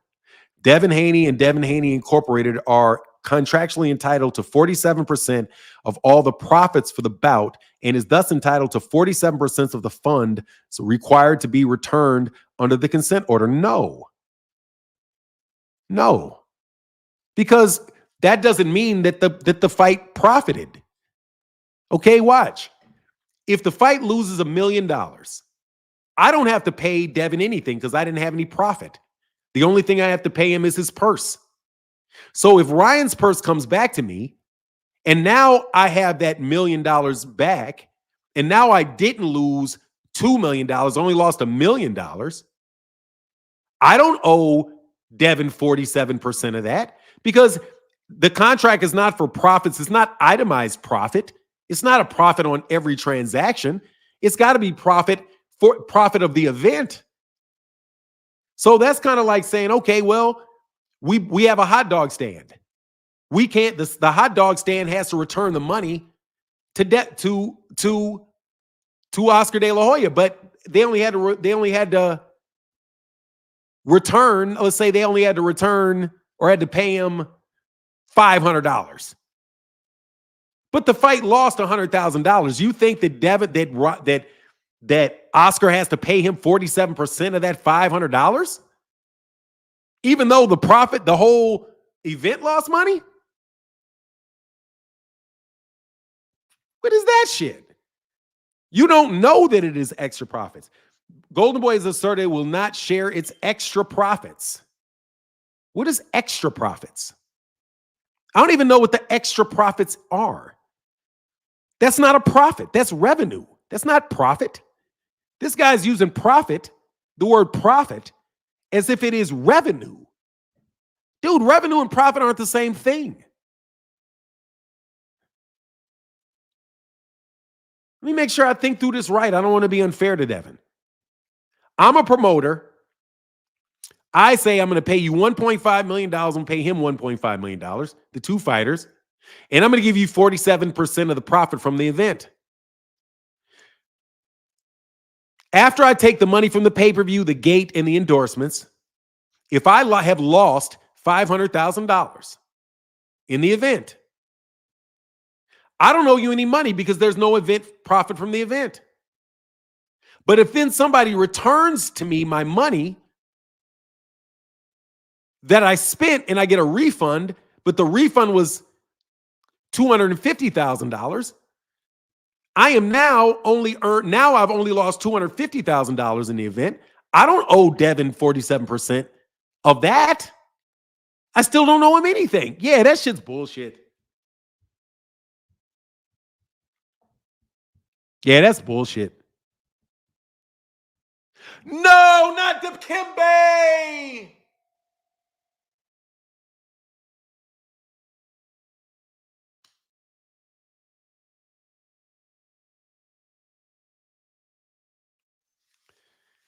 Dikembe died. Man, so many people have been dying this week. You're making so much sense, Snoop. Yeah, I mean, does that make sense to you? Listen to 0.73, bro. Brain cancer. Oh, man, I'm sorry. Rest in peace to the great Dikembe Mutombo.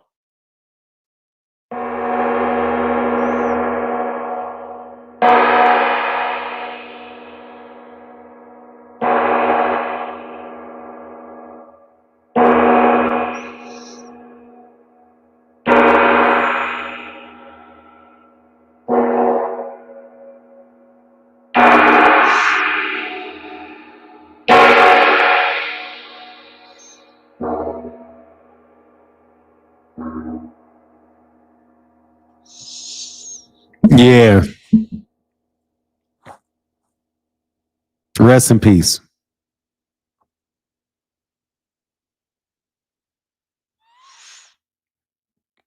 Look, man.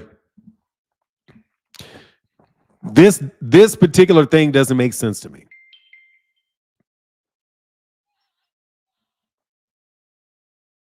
$58 is too young to die. Amen. Well, it wasn't a heart attack because usually those big guys pass away because of heart attacks. But man, my condolences to his family, man. He's one of those great foreign players that nobody gives credit for being foreign. You know how that is.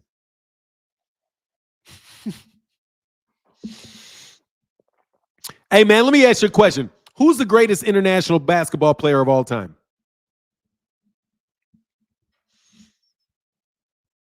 Who's the greatest foreign player to ever play in the league? In the NBA?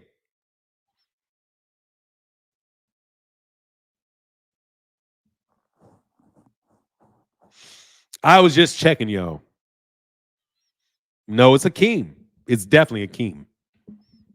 It's definitely Akeem. It's definitely Akeem. Ain't nobody know Akeem. It's Akeem. I just want to know if anybody would be like, they always think European. They always think European. Anyway, nah, definitely not Dirk. Definitely not. It's definitely Olajuwon. It's just Olajuwon. I mean, it's him. It's Olajuwon. Ain't nobody else better than him. We count anybody named the United States. Anybody named the United States. The only person I think got an argument is Tim Duncan, but I still don't think Tim Duncan is as good as Akeem. Definitely not. Definitely not. It's the dream. It's definitely not Petrovic. I was just trying to trick y'all because y'all wasn't going to say anybody black. Anyway, let's get back to this, okay?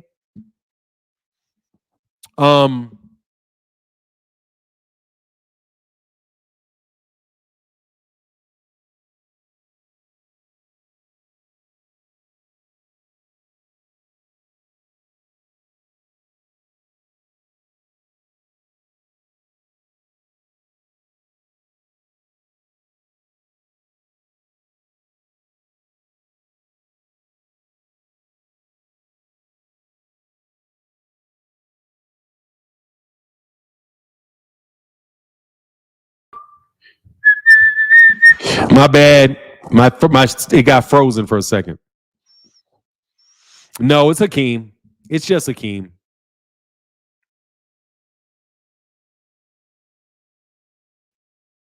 It's just Akeem.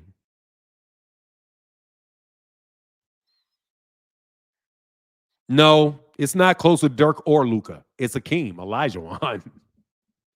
See, like, man, that's what I'm saying. It's just Akeem Olajuwon. There's no question about who it is. It's Akeem. It's Akeem Olajuwon. Greatest foreign player ever, for sure. No, he will not. He's not as good as him. What are you talking about? Hell no, he got no defense. How are you going to be better than Akeem if you can't play defense? How are you going to be better than Akeem with no defense? Like, you know what I mean? I mean, Luka can score. He can pass. He can score. He can't play defense. That's half the game, man. That's half the game. No, he's not as good as Akeem. Anyway, like, you can't do it if you only have half the game. Anyway, I was just wondering that. But look, I'm sorry. Let me present this again.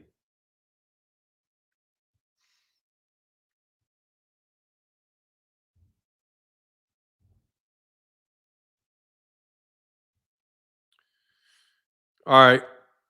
Exactly. How are you the best player in the league? How are you the best player better than a player and you don't play defense? You can't really play defense. That's the same thing with Luka. The same thing with dudes can't play defense. Payments to Ryan Garcia for the bout contractually flow through Golden Boy. This arrangement makes Golden Boy a stakeholder for both Ryan Garcia and Devin Haney promotions. Request for judgment attacks.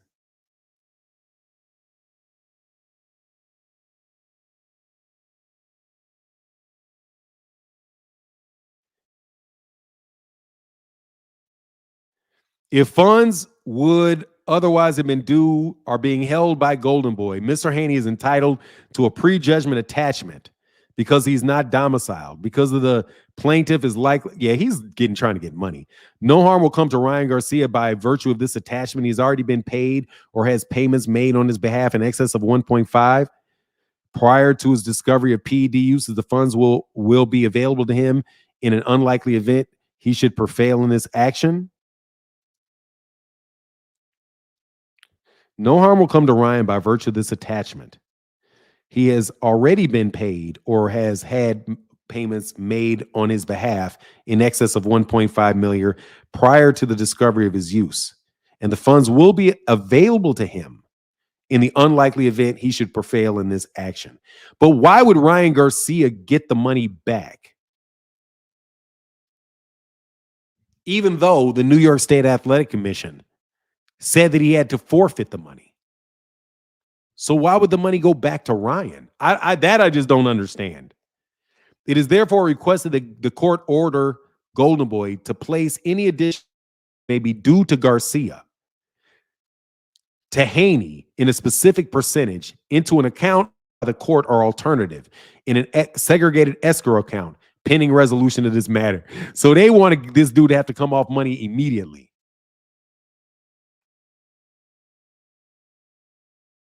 Yeah, 47% of the profits from the event. See, this doesn't apply. The contracts between Haney, Devin Haney Promotions, and Golden Boy provide that Haney and Devin Haney Promotions are to receive 47% of the profits from the Garcia event. Yeah, but you don't get 47% of any particular revenue source.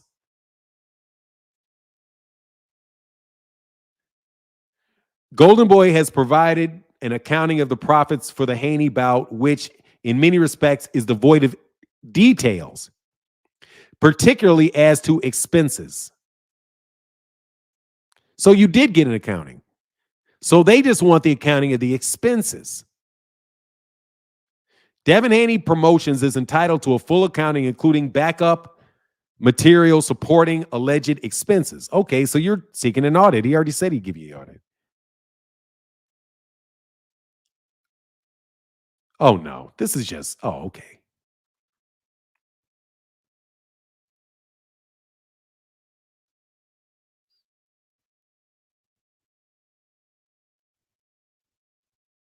Hold on. What is this?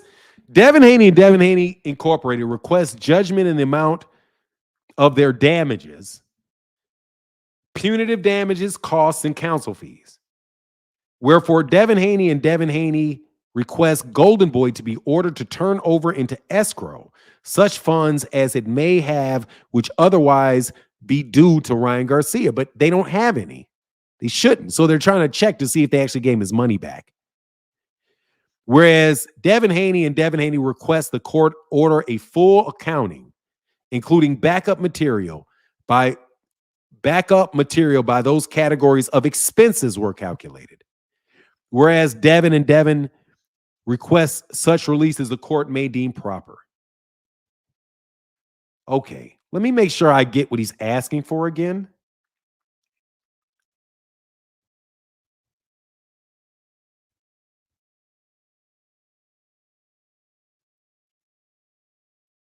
Count 5. Okay, those are the counts. Request for judgment attachment.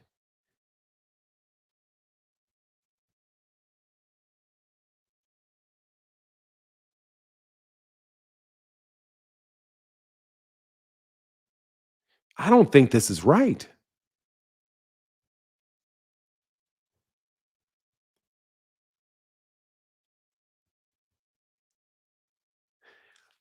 I need your help, T. Orlando.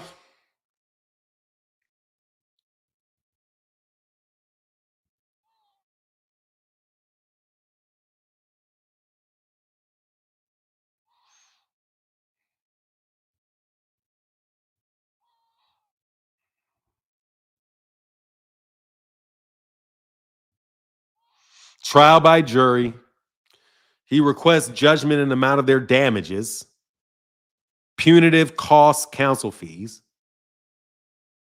They request that they give all the money and put it in escrow. They want a full accounting. And they want whatever other relief.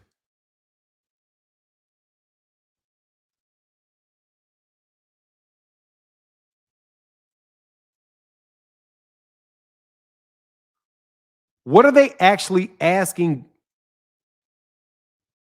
Ryan for?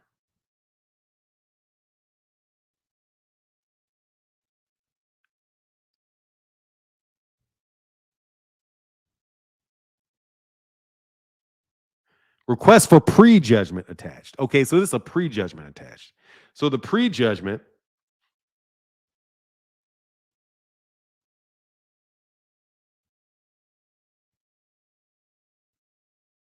Okay, so they're trying to snatch the money that they want from Golden Boy and put it in an escrow account.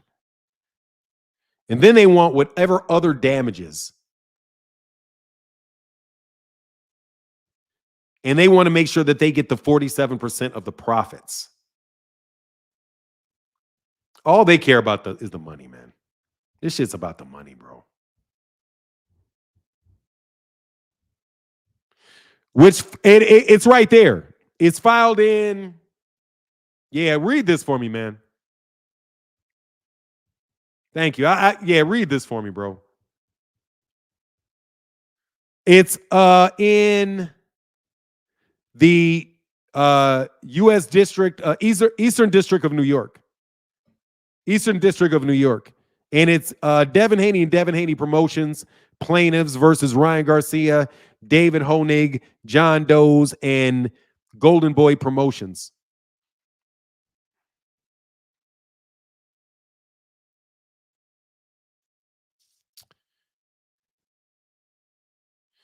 Jurisdiction is it's over $75,000. Venue is proper because they're declaring it. Yeah, okay. Yeah, I don't buy this shit. What did Oscar say? Devin, you don't sell? You don't sell. He said you don't sell. All right, so that's what he's looking for. He's looking for the money, man, related to Oscar De La Hoya because he didn't make no money in that fight, bro. If he had to pay, he paid $300,000 and he paid $300,000 to get away from Eddie too. Nah. But here's that link, man. I would love to get your opinion on this, T. Orlando. The new I'm telling you, man, it's some pussy. I'm telling you, it's some punk. Dude, this shit is whack as shit. Just for my position, this whack as shit, bro. Like, I'm telling you, dude, if you guys support this, you want boxing to shut down. I'm telling you, man, this ain't nothing but dude, the battery is the weakest. I'm going to tell you the absolute weakest argument is this shit right here. I'm sorry, this shit is weak as water. This is weak. It's just a weak argument. That because he tested positive, he no longer consented for the fight. Consented to the fight. So he didn't consent to the touching because you broke a rule. So like, do you not understand how much trouble that's going to put you boxers in? Total whole cake behavior. I mean, for real, just think about it, man. Think about it. Think about how much trouble that is for boxers. If you violate a rule that determines that the fight was no longer fair. No longer fair.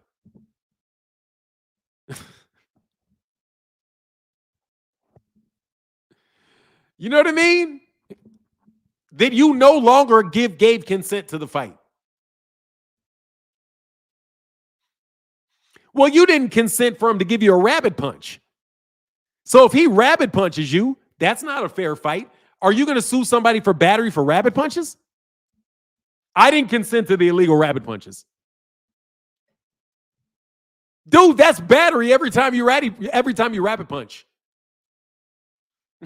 Because you get to say that you agreed to the whole fight now, so you owe me the money. But I removed my consent specifically for those rabbit punches. So for the rabbit punches, you still got to pay me under contract, but I can also sue you under civil for fault, for battery.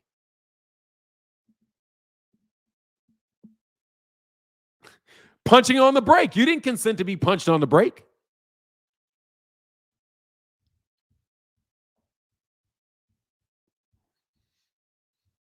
You didn't, yeah, man. You didn't do that.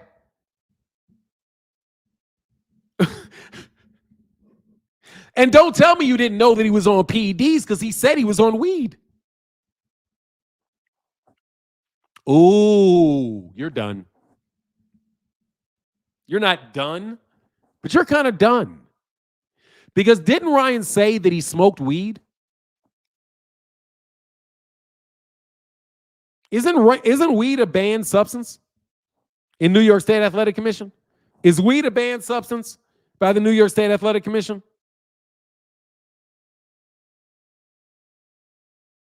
What do you mean fails to state a claim? Oh, T. Orlando says that battery claim fails as a matter of law. Yeah, I thought so. Thank you. Fails to state a claim. Yeah. That's why I fucking rock. That's why I fucking rock with T. Orlando, bro. You better goddamn believe I fucking rock with T. Orlando. T. Orlando be taking me back years. Hell yeah, you failed to state a claim. Hey, T. Orlando, I'm going to act smart, bro. Yeah, you failed to state a claim, man. You ain't even claiming battery, bro. That's not an unwanted touching. He didn't even fade a claim. The fact that Ryan was alleged to be on P does not create a battery claim. That's crazy. Bro, I'm telling you, T. Orlando. Dude, but if you... Dude, I'm telling you, Devin, bro, y'all boxers that respect this shit, man, fraud claim is going to be iffy because promotions related to fights. What do you mean? The fraud claim is going to be iffy because of promotions related to fights. Okay, but the fraud is straighter. The fraud is stronger. Oh, yeah, because nobody actually believes that nobody's taking promotions serious. Hey, T. Orlando killing him. T. Orlando, hard to establish it was intentional misrepresentation, puffery. I'm telling you, shit's bullshit. Dog, this claim is Clapback Thursday gonna be funny as hell. That Clapback Thursday gonna be like, I bet you Devin Haney threatened to sue that lawyer. G-Man King says, salute for now. Can I get my wrench? Yeah, sure. Jump on up here and get your wrench. Come on up. Come on up here. We didn't. No, I don't know. Because, dude, it's not illegal. You don't go to jail for Ostarine. Ostarine's not illegal. No, IVs certainly are not illegal. There are things on the list that are not illegal. You know the drill, G-Man. Here you go. And the fraud claim tort fails because it relates to conduct covered by a contract. It fails as a matter of law. Hey, bro, when T. Orlando says it fails as a matter of law, it means there ain't no fucking argument. Dude, that's what I was telling this clown. I'm sorry, I'm going to call dude a clown, man, but for real, that's what I was screaming up and down yesterday to Boxing Hacker. I'm like, bro, this ain't even a debate, dog. That's not battery. That's not a battery, bro. And the fraud, and I'm sorry, bro, you actually taught me that. I got to give you that because I didn't know that.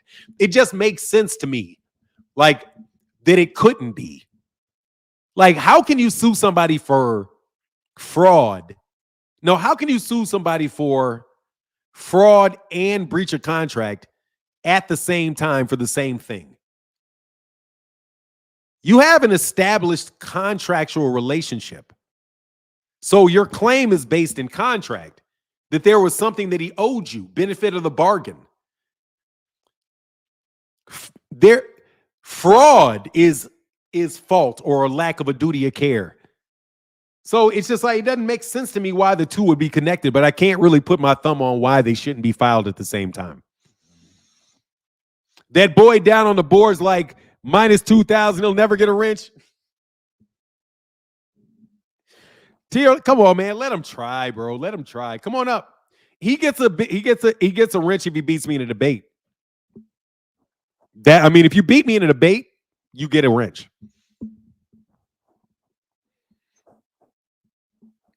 When is Enrique getting his wrench, man? Enrique, I don't even know what I'm telling you, Enrique proved that most of these people that you think are racist don't think they're racist. And that's the problem with calling somebody a racist. Because very few people actually think they're racist. So all you're doing you're basically accusing somebody of something they don't believe is true. Even though to you it's true. But to them it's not true. Because it's a matter of perspective. And only they actually know. So it's really dangerous when you accuse people. It's much easier to say, I suspect based on your behavior that you are. And I'm going to act accordingly. No, T. Orlando, it really is, bro. As a matter of art, dude, T. Orlando, like Rick Timms. Bro, I make arguments. When I make an argument, I always have to think of the counter argument. If you don't know what somebody thinks, you can't ever tell them what's in their head. So I'm into arguments to win arguments. I'm not into arguments to lose arguments. So I'm not going to start a premise with something I cannot support. But I can easily support that I suspect that you are.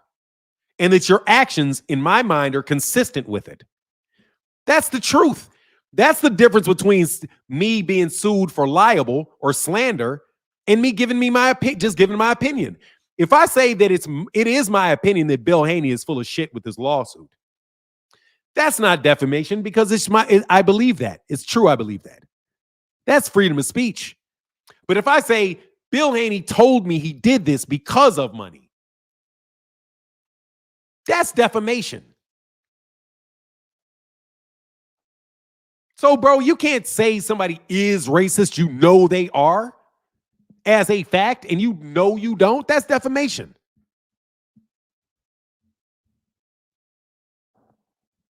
Fanon, stop trying to be a lawyer. Ha ha, you crazy, Fanon. Bro, I am one. I can't stop being what I am. Get the fuck out of my face, bozo. You guys suck. And by the way, I'm not even working as one, but I'm telling you, you guys don't know what the fuck you talking about. This whole thing sucks. Come on, what up, man? Fanon, what is up, man? I'm glad you read over that lawsuit. But you and I were talking about that. The bits that I read about it, it seemed really crazy to me. How are you going to prove again the difference between knowingly cheated and had an unfair advantage? Because Ryan's going to go to the grave saying that he didn't know his supplements were contaminated. Versus somebody like you can recall Antonio Margarito with the hand wraps, Jarrell Big Pharmacy Miller on everything, every PED known to man going to that AJ fight. You cannot, to me, at this point, prove that Ryan actually knowingly cheated versus he had something that was contaminated at this point. The thing about the IVs, I don't know how, if they knew that Ryan was taking IVs, how can you say that they're illegal or what was in the IVs? That stuff is just... Do the IV thing, just so we can clear this up. IVs are not, according to what the statement that they made here about IVs is not true. The rule about IVs is that you cannot have them more than a certain amount of it in 12 hours. The IV itself is not illegal. It's only when you have a certain amount of it in your system. No, it's only if you flush so much over the period of a 24-hour day. Like you can only have like 500, I forget what it is, but just say it's 500 milliliters in a 12-hour time frame. Right? That's what they're talking about. But just because you see it in his arm doesn't mean that he violated that rule. That's, again, them just making some shit up without knowing. Making stuff up as they go. Wasn't Doogie Howser, MD? No, I forgot that. Thomas Hauser. Didn't Thomas Hauser say In the Manny Pacquiao Floyd Mayweather fight, they tried to accuse Floyd of taking illegal, quote unquote, illegal IVs. You can take IVs. People get dehydrated all the time. People just conflate and inflate stuff as they go. Don't you remember that from the Floyd Manny fight? Yeah, I do. They said he took an illegal IV because IVs over a certain amount and too much is illegal, but the IV itself is not. Yeah, I remember that. And they had something in the lawsuit about the color of the IV. I mean, how do you know? You weren't there with Ryan. And it's just like, look, just I'll let you cook, but I just want to say this since we're on it. Okay. Look how hard it is for me. And I'm telling you, I have the background, I have the understanding to parse through some of this stuff as somebody that doesn't practice. And how T. Orlando, who is somebody that's actively litigating, can get into it and say, oh, no, that's gone as a matter of law. That's gone as a matter of law. When he says that that's gone as a matter of law, Kamal, he means there's no argument to be made. It's just if that's not a violation of the law, you can just throw that out. Because they didn't even claim battery. Basically, what they did is they put battery on there, but they never even claimed battery. They didn't say why this constitutes battery. They just said because of this illegal, because he didn't get permission, that that touching was no longer consent. But bro, you got to show that the harm, all kind of stuff with that. So anyway, if it's getting thrown out off of failure to state a case, these people that are actually talking about this stuff when they're writing their articles, like Mike Cobbinger, Dan Rayfield, man, these guys don't know what they're talking about to even write the sentences. No, they're not lawyers. They didn't go to law school. So that's why I have to defer to you and T. Orlando. I mean, T. Orlando and I don't agree on everything, but I have to defer to you on a lot of the legal stuff because I didn't go to law school. But it's let me tell you why you defer to T. Orlando. T. Orlando's actually got Westlaw like sitting on his desk. So if T. Orlando wants to tell you what the law is in New York, it's going to take him about 3 minutes. He's going to actually go to the case and say, this is the law in New York. This is how it's applied in these cases. This doesn't fit the definition. But when I'm telling you law school battery, this doesn't work. Law school battery, it doesn't work. Just generally the concept of it, because it's not an unwanted touching. You have to have the touch be unwanted, not the conditions under which you were touched. And that lawyer knows that when he wrote that shit. That's why it's so short. That argument is quick because I think it's just there for the newspapers. What he's really trying to do is try to force Oscar De La Hoya into an audit where he can prove his profits. And they're slapping Garcia. They were slapping Ryan Garcia's name on it and Scooter's name on it for publicity. But the way I'm reading it, the only real legitimate thing that he's going to get out of this is a freeze on Oscar De La Hoya's money and an accounting of all the expenses because they don't believe the expense report they gave. So they're looking to make sure that they get all of the money due to them. No, remember that clapback Thursday? Like, Oscars in the process of doing so, they're looking like bitches because they are. They're looking like food in the streets. Before, physically, they were looking like food in the division, and now, metaphorically, emotionally, spiritually, they're looking like food in the streets in a sport where you get King, paid. I saw you, King. You get paid to get that back in blood. So I can't wait for Oscar's next clapback Thursday. Remember that clapback Thursday he had where he's like, "Devin, you're pathetic. You can't spell. You were overpaid. You were angry with me. Bro, you just can't sell. Eddie Hearn told you that what you would make, and you made exactly what he said." You remember that? He's gonna roast this dude. There's no money. And he wanted me. So, Devin, you gave up an audit that the guy asked for anyway, bro. You know, they want the audit because they want to think that they're a draw like Tank when they really didn't. He's begging Oscar. He's like, "Oscar, where's my money?" Remember those tweets he had on Twitter, Fanon? "Where's my money?" And Eddie Hearn, since he's been away from Devin Haney, he's gone on the record. He hasn't roasted the guy. He just told the truth. He said him and Ryan Garcia made exactly what I said they would make. They came to me and thought they would make what Ryan made with Tank, and I told them no. I told them they'd make exactly what they made to the thousandth. He even said that. And then Oscar said, you can audit my company. I paid you everything that you want worth. You did not make any more. So with this is like a publicity stunt, in my opinion. And with Devin, you gave up your WBC title. So you gave up the little leverage you had. You are not entertaining in the ring. You have an inflated sense of value. So you're negotiating with you is going to be a little tough. Who's going to want to do business with you? You got Bill Haney, who's criticizing Bob Arum. You're in the streets criticizing Eddie Hearn, who gave you the biggest paydays of your life and afforded you the life where you're getting mansions and cars. I'm talking about Devin, not Bill, because Bill's obviously been rich. I mean, who you hate on PBC fighters, and you've hated on Al Heyman and Floyd Mayweather before, Fanon. Who's going to want to work with these guys? These guys are burning bridges. I guess the last guy they have is Turkey, and they got to hope that Turkey dictates terms to some smaller promoter. But in the end, I mean, if no one's willing to fight you, or they don't really want to fight you because they're thinking you may sue them if you get your ass beat, rather than get it back in blood like Miguel Cotto did against Margarito, like Wilder attempted to do against Fury, like a whole long list of fighters did. I mean, this is just, like you said, it's a horrible look for the Haneys.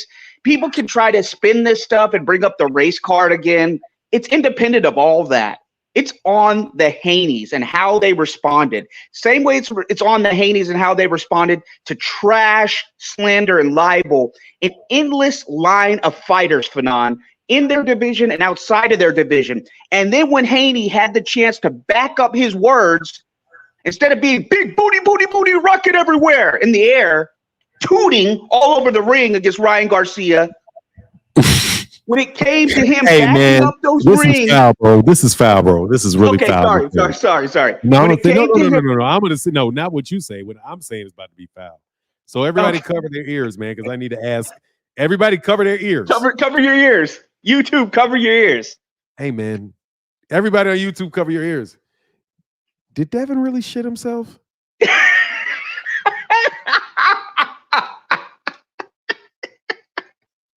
For real, somebody told me Devin shit himself in that fight. Did he?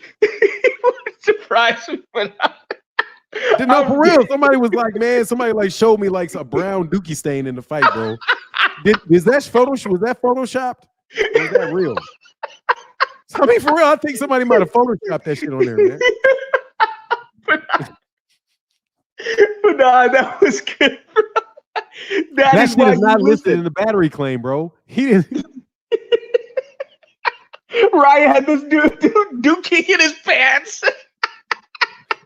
I did not agree for Devin to. I did not agree for Ryan to literally beat the shit out of me. He literally beat the shit out of him. He cleaned out his intestines, but now I gave him a colon cleansing in the process of those hooks. But I got to say this, Fanon, and I'll leave. Thank you for the time. I said when the bottom line is, this has nothing to do with race, Fanon. When it came to proving that you're a great fighter, Fanon, taking care of a tricky fighter in Sandor Martin, or trying to take the money fight, the legacy, not the opposite of the legacy fight, in petitioning the WBC to fight Ryan Garcia, which path did the Haneys go on, Fanon? Did they take the legacy fight with Sandor Martin, or did they try to once again clout chase, copy, and try to usurp Gervonta Tank Davis and taking Ryan Garcia? It would be the second one. Okay. Then when they got their ass kicked with all the same hooks over and over by Ryan Garcia, what does Teddy Atlas and all the other boxing analysts say? You don't hook with the hooker and you don't bang with the banger. They were on Twitter talking badly about Puello, who's a very talented, undefeated fighter, and Gary Antoine Russell after he lost to Puello. Now, when it came to proving that you're truly elite, after Ryan literally cleaned out your colons, gave you a colon cleanser, gave you some dual biotic and probiotic, what did these guys do when the WBC lined up Sandor Martin, they lined up Puello, and they lined up Gary Antoine Russell for Devin to put his money where his mouth is, prove he was an elite fighter, and beat those guys in the ring that he's been talking shit about on Twitter? What did the Haneys do when it came to their WBC belt, Fanon? I'm sorry. Can you say that again? I missed the question because I got distracted. Sorry. Okay. So when the WBC lined up Sandor Martin for Devin Haney, and they lined up Puello and Gary Antoine Russell, three people that Devin Haney, and I showed you the tweets, Fanon. I don't know if you ever did. Yeah, I read all your stuff, man. Okay. That he had been talking shit about ever since he got knocked unconscious and knocked around the ring, basically. He had got concussed, I should say, not unconscious, by Ryan Garcia. He'd been talking about those three boxers, had the audacity to talk about those three boxers. But since the WBC put him in an opportunity where he could prove that he's really an elite fighter like he says he is, by lining up Sandor Martin, Puello, and Gary Antoine Russell to all fight for that WBC belt, Fanon, what did Devin Haney do in a society where you got to prove it in the ring? What did he do with this belt? Dropped it. So the guy is a fraud. He's been a fraud. He told Andre Ward everything he said that his fanboy said about legacy and this and that was meaningless. He is the biggest fraud in boxing this side of Canelo Alvarez. Okay, well, at least Canelo tells you he doesn't care what the fans say. He doesn't care about fighting Benavidez. No, he's got to be above Canelo. He's above Canelo. He is, because Canelo's honest. He'll say, I don't give a fuck what the fans say. I don't care what Mike Tyson says. I don't care about Benavidez. He's straightforward. He's straightforward. He's straightforward. You're right. That's my bad. So in the grand scheme of things, all these other arguments, Fanon, and I'll end with this, are distractions about race and this and that. Because in the end, the vast majority of the boxers that these guys have insulted have been black. The people that they've insulted after they were supposed to be humbled have been black. And in the grand scheme of things, when they could prove that they were great in a division of good fighters who are around his age, in their primes and around their size, what did he do? He tucked his tail and ran. And with that's the bottom line, because Stone Cold said so. I'm out, Fanon. All right, man, get back. Joseph Rizzo, what up, man? What's up? Can you hear me? I can hear you. Okay, for sure. Hey, that last guy, he was funny. I enjoyed what he said. It was a pretty good part of the show. Yeah, I come on, good dude. I just wanted to say, so from what I understood from the lawsuit, it was basically they're just the lawsuit is for Golden Boy, and then they're just using Ryan as a pretext for all these like causes that they want, right? That's basically it. They're not really suing Ryan himself directly. No, they're suing Ryan's a party to it, but when you look at what they're asking for damages. But the specific damages that they asked for, because they didn't ask for like a dollar amount from Ryan for battery. They didn't say we've suffered, $100,000 worth of physical damage as a result of these punches landed. They didn't say that at all. So I don't know what I don't even really know what that is, right? You're saying it was an unwanted touching, but an unwanted touching in and of itself is not battery. You actually have to have you have to experience some type of harm. And they haven't really shown that there was any type of harm that he got specifically from the Osterine. But it seems to me that they're attaching Ryan, but the things that they specifically asked for, they're asking for an accounting of the profits from the fight. So they're asking the court to force Golden Boy to give up all the financial information related to the fight. That's one. Then they're also in anticipation of that, they're asking to order for the funds associated with the fights to be frozen or actually moved into an escrow account. So they want the court to order Golden Boy to move money from their bank account and into an escrow account up until this thing is settled. So they're asking for that as well. And so then they're trying to enforce the 47% of the profit for the fight. So really, the only thing that I've actually heard him ask something specifically for is related to them getting paid more money from the fight. Yeah, I got by knowing exactly what the expenses are and what the costs are associated with the fight. And then they throw the battery in there and they throw the rest of that shit in there, but it seems a little bit like they're going to get everything that they want just off that accounting without them doing anything about the battery. And I don't think that attorney thinks that they're going to do anything with that battery or do anything about that fraud. And more than likely, they're just looking for that for them to. Hopefully, we got enough money to freeze the money. Like, just think about it. If this judge says, "Okay, yeah, you've given us enough information for us to believe that we need to order Golden Boy to stop that money and put that money all in an account," if they get that, I think that's all they really want. Because if it's frozen, then they can get the 47. They can get the accountant counting and get the 47% of the profit that they think is there.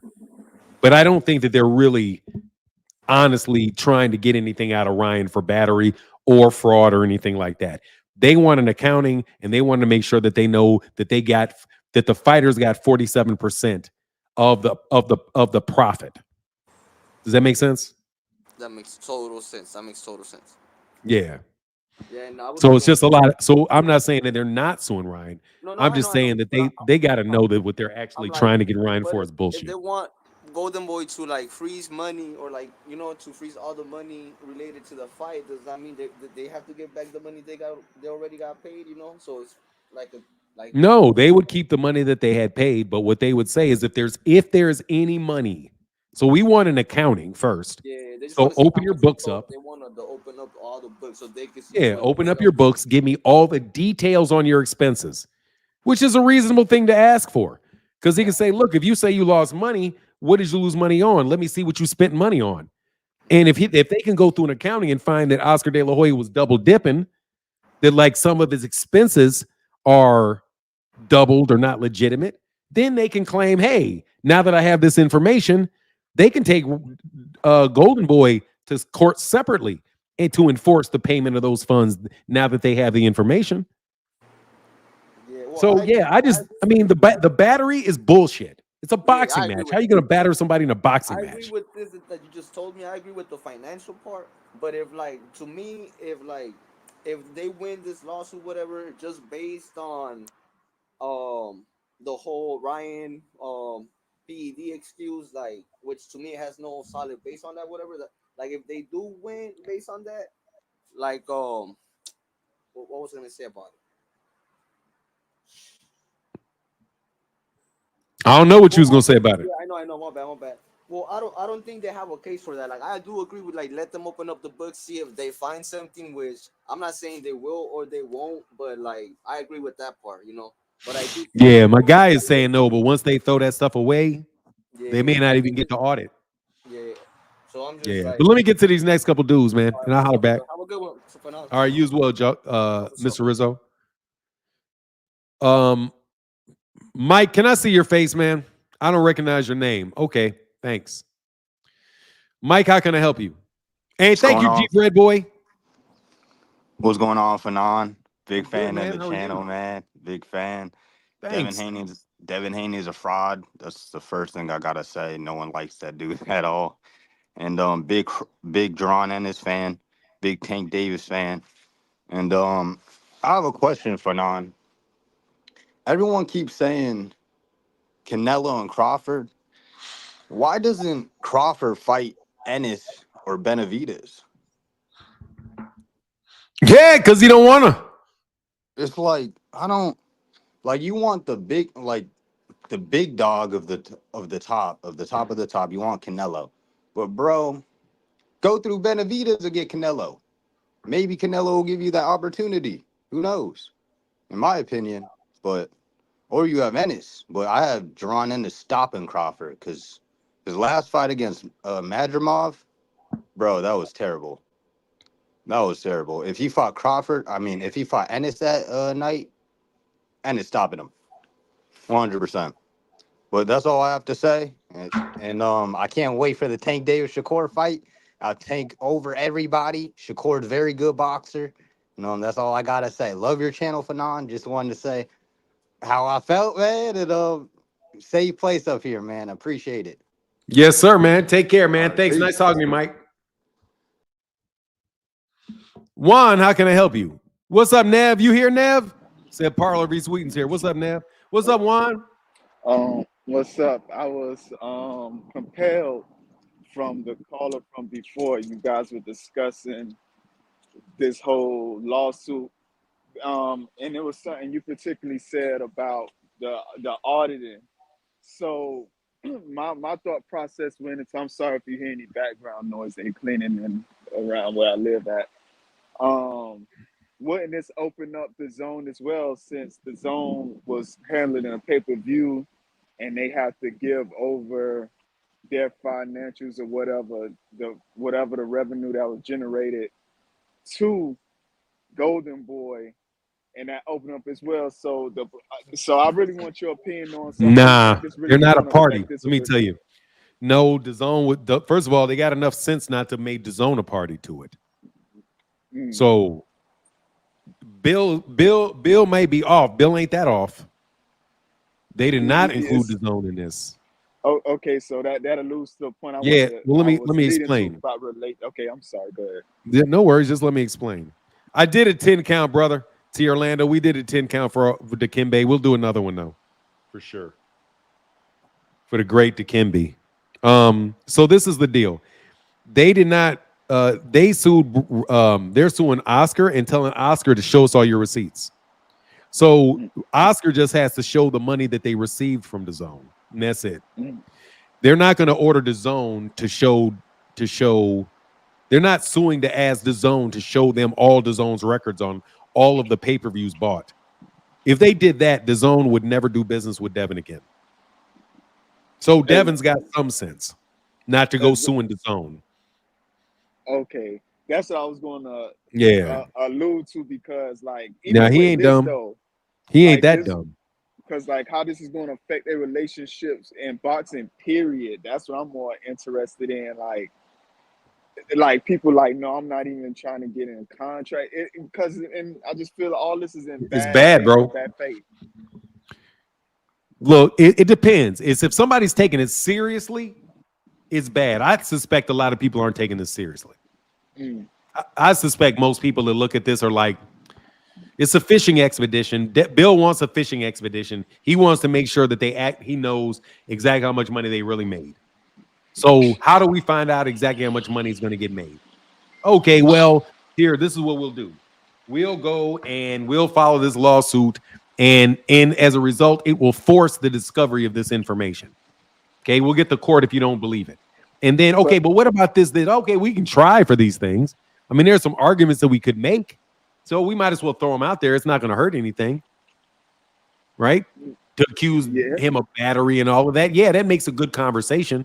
But again, it's not battery. There was not an unwanted touching. You're in a boxing match with boxing gloves on under the rules of boxing. And just because you have one violation of all the many rules that the whole event goes out, fuck out of here. Hey, let me move to the next guy, though, real quick, Juan. All right, no problem. Thank you. All right, brother. Thank you, man. I appreciate you coming up. Yes, sir. Casino Life Prez, how can I help you, sir? What's going on, man? I'm well, man. Hold on 1 second, man. I got to do another 10 count real quick for Dikembe Mutombo. Rest in peace, Dikembe Mutombo.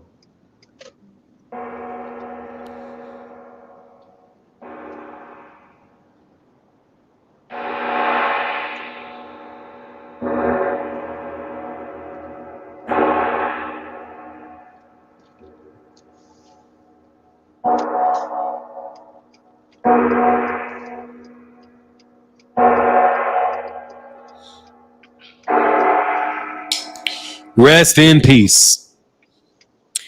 Okay, so what's on your mind? What's going on, man? Well, first I just seen somebody named Jeep Red Boy had became a member. I just wanted to say I like that bloodline on it. That's a pit bull. But anyway, I was just saying shout out to him. But what, Red Boy is a pit bull or Jeep? Yeah, Jeep Red Boy. That's a pit bull bloodline. Like I like that bloodline. I just wanted to shout him out for that being his YouTube name. But that's not the reason I was calling in. I was calling in with this Devin Haney thing. Do you think we'll ever see Devin Haney in a fight? Like because they turn it down. Like, I mean, to me and you, there's large amounts of money that they turning down for fights. They feel like they're worth more than that. And I just wanted to see, like, do you think, like, how can he come back from this? I mean, he just gonna fight. I mean, he's gonna have to fight. I don't think he's going to get anything out of this unless Oscar De La Hoya really is holding back money. I don't think this lawsuit's going to get anything from him. So anybody's spending money. I don't think this lawsuit's anything is going to come of it, and I think he's going to eventually have to sit down and fight whoever it is he can get a fight with. His best option is to fight Ryan Garcia, so I don't understand why he's going out of his way to sue Golden Boy, unless Oscar is really hiding the money. But bro, I'm telling you, I don't think Oscar's hiding that money. Yeah. I don't believe he is. I think he's probably. I don't think he's been in business that long. I've never heard of him not paying a fighter. You know, like, but because if they're going off what happened with Canelo, that's not what Canelo was claiming. Yeah. Anyway, go ahead. That's my take. I feel like that would be the best move for him to rematch Ryan, but I just feel like the reason they doing all this is because they don't want to rematch Ryan. Like they trying to change how they trying to change their public image and act like they are like PED advocates. You know what I'm saying? And I just feel like it's just a cop out. Like they trying to act, you know. I mean, you know what they acting like. They acting like they just some activists against PEDs, but it don't make no sense. Because you touched on it with Victor Conte is he was like for a long time, like before all the suing happened, he was like a spokesperson right after the fight. You know, he was like their spokesperson, and it just looked crazy. And I just feel like I don't see how he can come back from this, and like I don't see how he gonna make the money that he want to make without fighting Ryan. Yeah, I was Ryan. Yeah. I was gonna say if I was Ryan, I wouldn't fight him. He kind of like in my book. I mean, I'm not Ryan, but I like if all this was happening to me, you really blew it. You know what I'm saying? Yeah, I mean, we'll see what happens, man. I think he'll get that Ryan Garcia rematch. I just think he'll get he'll fight somebody, man. It's just, you know. Hey, man, let me get to this next dude, man, because I'm probably not gonna be on too much longer. Thank you, bro. All right, that's the best salute, man. Appreciate you, Casino Life. Yeah. Jay, how can I help you? Hey, what's up? I was just thinking, like, does this lawsuit this lawsuit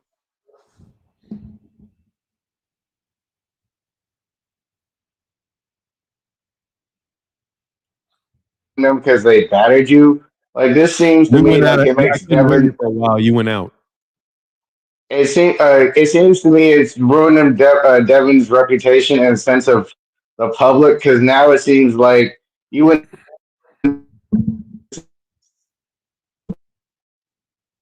All right, you got to try again, man. Your stuff's just breaking up. Hey, where are you, King? King, you're the next one up, man. Come on up, man. I know you got something to say about this lawsuit, man. I'm interested in hearing your wisdom. I'm interested in hearing King's wisdom. Hey, Hanos clan, can y'all come up here?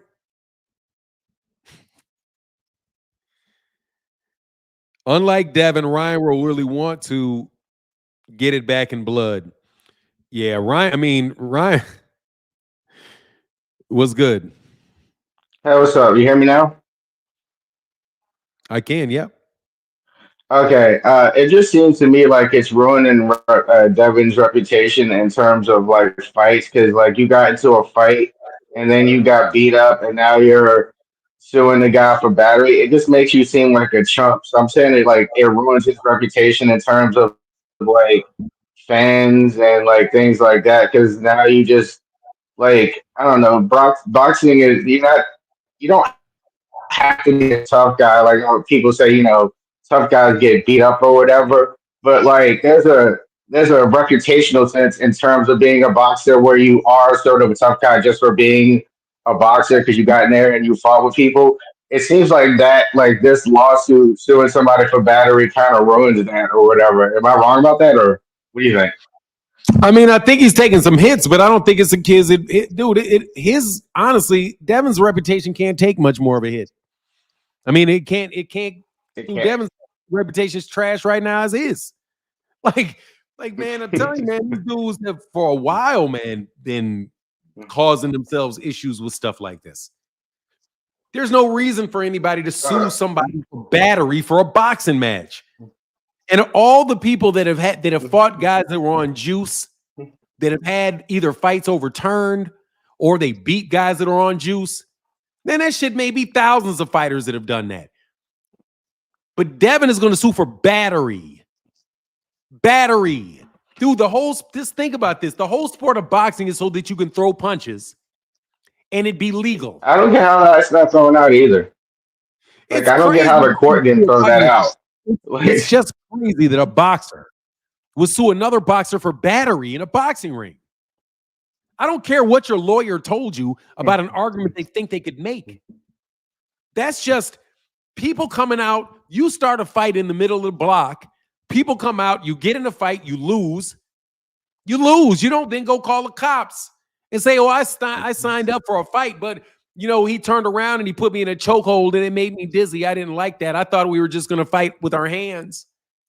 You call a cop, bro? Like, it's just. You know what I'm saying? Nobody do that. Like, nobody thinks that's a good move to sue people. Like, for real. Practice. Has this ever happened before? What'd you say? Has this ever happened before? Do you know of any other boxers that got beat up and then sued for battery? For battery, you can't sue for battery. Dude, first of all, you can't. Because it's not an unwanted touching. It's not an unwanted touching. You got to have an unwanted touching. Seriously. I thought the battery case was yeah. Listen, you have to have an unwanted touching, and it has to be intentional. It has to be it has to be intentional. You can't, it's not battery if I'm walking down the street, right? And I trip over a stone and I fall forward and bump into you and knock you down. That's an unwanted touching. You could have fallen and gotten hurt. That's not battery because I didn't choose to do it. Somebody knocked me over. So if somebody accidentally has something in their system, like I'm drinking this water, I think this water is cool, but somebody gives it to me and they did it, they put something in it, then I'm going to be held liable for it. And it's going to turn, not just held liable for it, but it's going to turn consent into non-consent for a fight. Bro, it's bananas. And any of you boxers that support this, I don't care who you are. You can't support this. I'm telling you, you cannot support ever a battery coming from a boxing match. If you all do, I'm telling you, you're asking to be liable for a lot of stuff that you do every fight. If you got an do you expect huh? I was gonna say, do you expect Ryan's lawyers, like, because he has some high price lawyers of his own? Do you think Ryan's lawyer would just get this thrown out? High-priced lawyers for this, bro. They're literally going. It's not going to have to be high priced. As soon as the judge reads the shit, he's going to throw a couple of them out. Because, dude, you're not making a claim. You're not making a claim. So there's no warranty off of the Ostarine or whatever that makes it better. I thought that's what made it better. Through the Ostarine. Okay, first of all, it's kind of complicated, but you have a contract for a fight. You've contracted to fight this man, to punch, and you know the result of this can be death and serious injury. And you consented to it. You also know that in sports in general and in boxing in particular, that steroids are rampant. And you also know that violations of rules happen all the time. You consented to fight somebody when you knew that there was a chance that he could be on that. And you also knew that there was a chance that he may cheat you.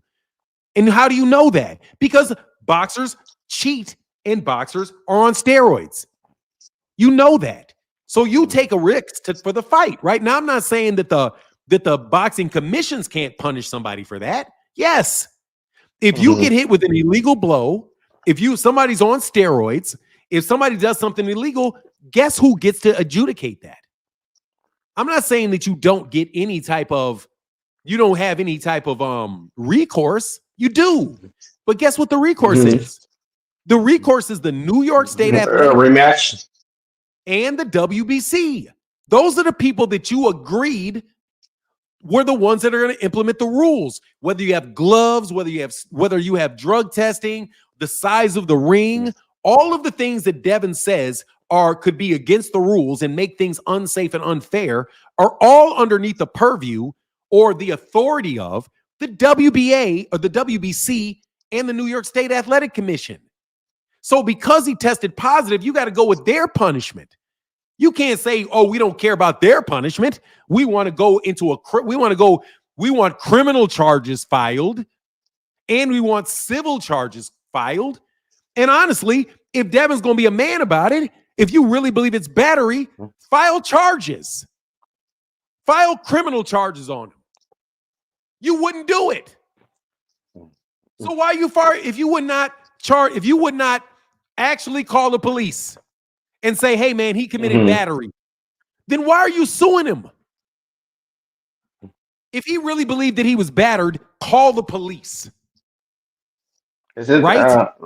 I don't know. Yeah, I would say the only thing I would say is it's a stupid thing, but I would say didn't we learn from the OJ trial that a civil case has much easier means of easier way to get through it It's a than a lower legal. burden of proof. Well, look, I don't want to give a legal class on it, but it's called a lower burden of proof.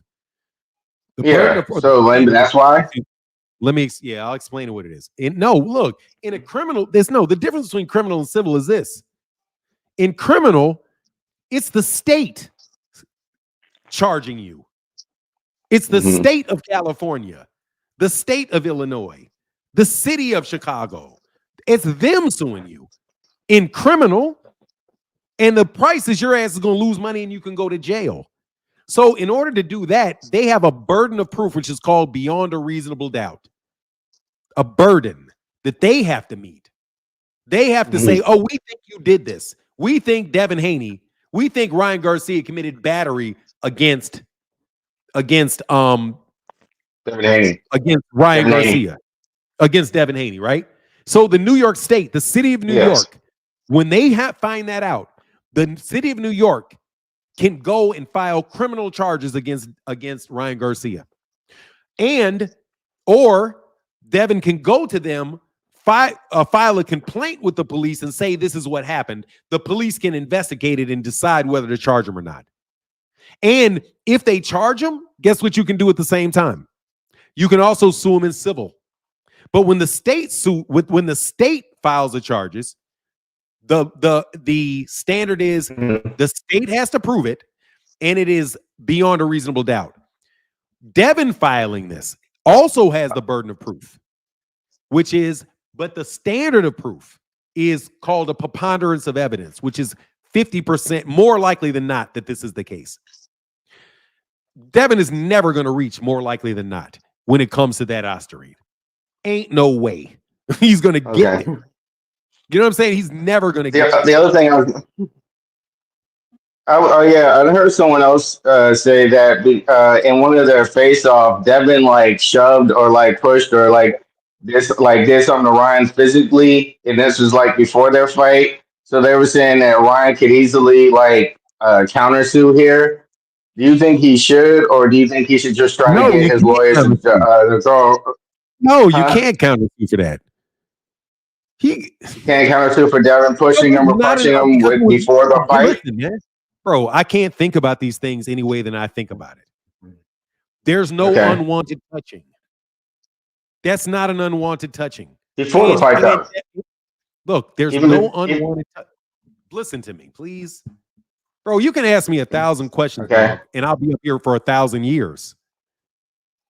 Okay? The question that you're asking listen, man. Unless you actually understand the answer I give you, you're going to give me the same question 4 or 5 more times. You have to listen to what I'm saying and actually try to understand what I'm saying, because you wouldn't ask the second question if you understood it. What I'm saying is that there is no cause of action for Devin in either civil or criminal, because there was no unwanted touching, period. So if you ask me about what about Devin, can he countersue? Well, countersuing means that you're accusing him of the same thing. He's not going to get accused of that. So I don't think that he's going to. No, I don't. I would think the same thing. You're in a boxing match where you clearly orchestrate something, where you agree to meet in the middle, and as a result, you get some jostling going on, and somebody just shoves somebody. I was asking before the boxing match. It was before their boxing match. It wasn't matter. In their boxing match. Bro, it doesn't matter. It's battery. It's not the look. When you're talking about battery, you're not talking about the fight. You're talking about the fight when you're under breach of contract, because the fight is you are contracted to fight. If you have any issue with what's going on in the fight, that's an issue with breach of contract. If you're talking about somebody battering somebody, that's criminal and civil, and that contract doesn't have anything to do with it. It's either battery or it's not battery. The only thing that the contract would say is if you acquiesced to the contact, and he did. That's why boxers do not get sued for battery for shoving somebody in a face-off. Get outside of the law of it and think, do you want a world? Listen, because the judges are human beings, man. Do you want a world where a boxer can be sued for battery for shoving somebody at a face-off? No. Thank you. But I don't want a world where a boxer shoves somebody for getting beat up in a boxing match either. Sir, and that's why I'm saying it's bullshit. So you cannot agree to a fight and then change a fight that you agreed to into a fight you didn't agree to because of some technicality. You hit Ryan Garcia. If you didn't agree, and how about this? If because he had it in his system, you didn't consent, then does that mean he didn't consent either? If it means we didn't have a boxing match at all, does that mean that Devin can Gervonta that Ryan can now sue Devin for battery? The whole thing is stupid. Damn. Because if you take away the consent, then that means the fight never really happened. And it was just them two guys and Devin just hit and Ryan just hit him. Well, guess what? Devin hit Ryan too. Okay. So does that mean that now that Devin didn't consent, that Ryan no longer consented either, and then they both get to sue for battery? This is stupid. I mean, for real, if you understand the process, you would understand how ridiculous this is. But you should just look and say, this is a guy that was in a boxing match and he's now suing for battery in a fight. The United States of America is not against people fighting. Okay, we're not throwing everybody in jail every single time somebody has a fight. But for you to actually agree to a fight, get paid millions of dollars for a fight, and then because one rule is off, you claim that you not only do you get the money, so the money that you got is valid, right? So take, for example, he's saying that he wants 47% of the profit, right? Well, 47, how does he owe you 47% of a profit of a fight you said you didn't consent to? Think about it. If you said you didn't have this fight at all, I don't owe you any. Listen. If you say you didn't consent to a fight, right? Then why should I pay you for a fight you didn't consent to? You didn't consent, so I don't owe you any money. So you're saying all of it is invalid. So you're saying that not only is the battery invalid, but all of his other things are invalid too because of that.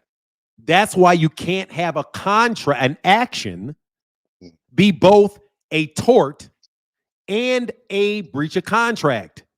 Because if you're saying that if you're invalidating the whole contract, if you invalidate the whole contract by saying you didn't consent, then Oscar doesn't owe you any money. You can't say he owes you money under the contract, but listen, you can't say that you owe me money under this contract and that the contract is invalid at the same time. Because if you say there was an assault, if you say, let me take it through a 3-step process. Okay. If you say there was an assault, right?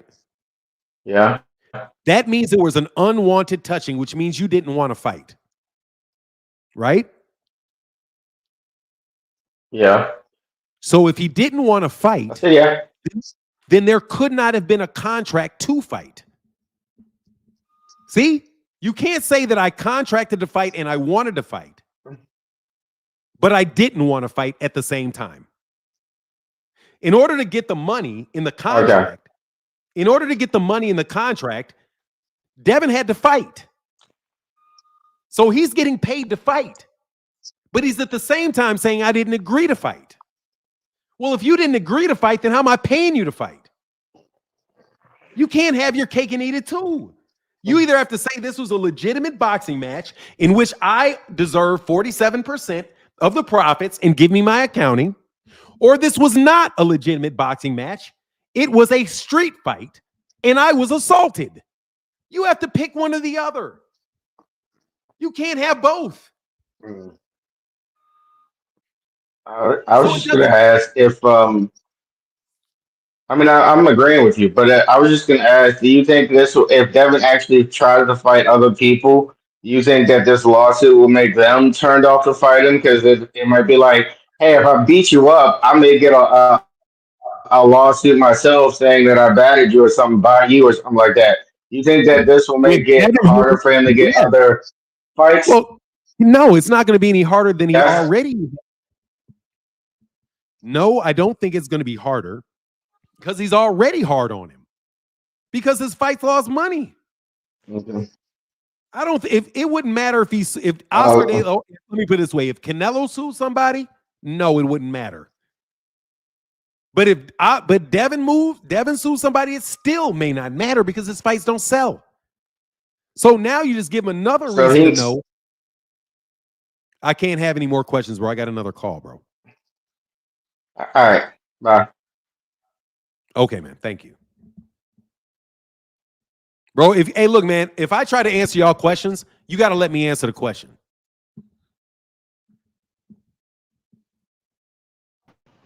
Big Dre, how can I help you?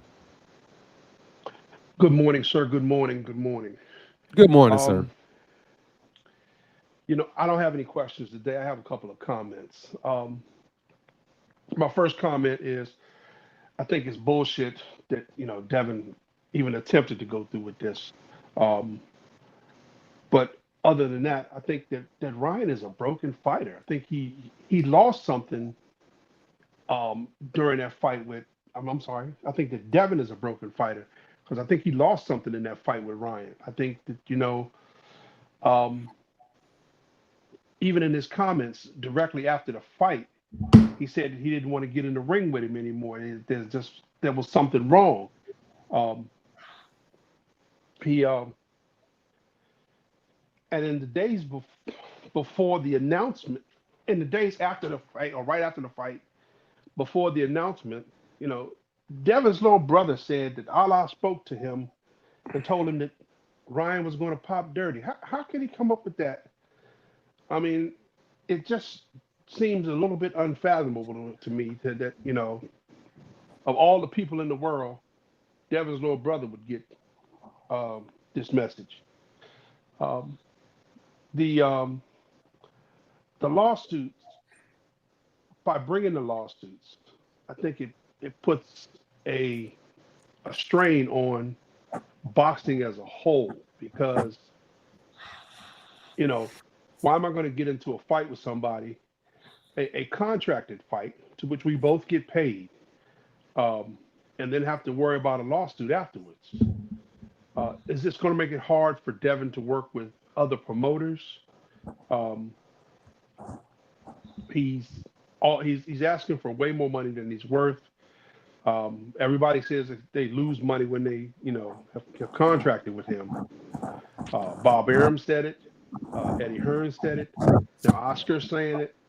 What promoter is going to want to work with him and promote one of his fights when they're losing money and now they have to worry about the threat of being sued? You know, I think this is a bad move for his career. It's a bad move for boxing in general. It's there's just so many different things that are going on with this that makes it, you know, just leaves a bad taste in your mouth. It just wants to say that he's going to sue you for some money that you didn't earn. You got paid for the fight. You say he came in overweight, but then you guys came to an agreement that he paid you for the amount of weight that he was over. So you've been compensated. Well, why is this lawsuit out here making things even worse, making things bad on the sport as a whole? I mean, you hear somebody want to go, I'm a fighter and I want to sue you, the fighter I just got out the ring with, for battery. And we come Dude, to my a dog. I'm gonna tell fight. you right now, my daughter would think he's a bitch because they play tennis. Because I'm serious, man. Because tennis players go through that shit all the time. People be cheating their asses off. Dude, people cheat. Breaking news. People cheat in sports in damn near every game that happens. You don't sue people. And dude, you didn't even get beat up that bad. Like I'm saying, like, I can understand you suing him for it if it's like, God dog, Devin's on a life support or something.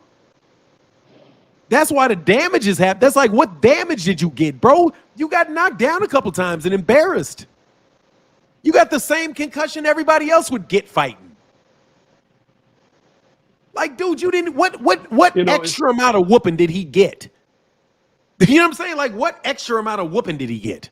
He got the same amount of whooping you see boxers take all the time. It just happens to be him, and he can't believe it was him. Oh, this can't be real. It's me. You know? Anyway. Yeah, Big Dre. He told Andre Ward that he couldn't figure out, he couldn't believe what happened. He couldn't figure out what happened that night. Dude, you got your ass whooped. You prepared for a left hook, and you got hit with a left hook. So it means there was something wrong with your preparation. That's about as simple a fact as I can break it down. I can give you a better one.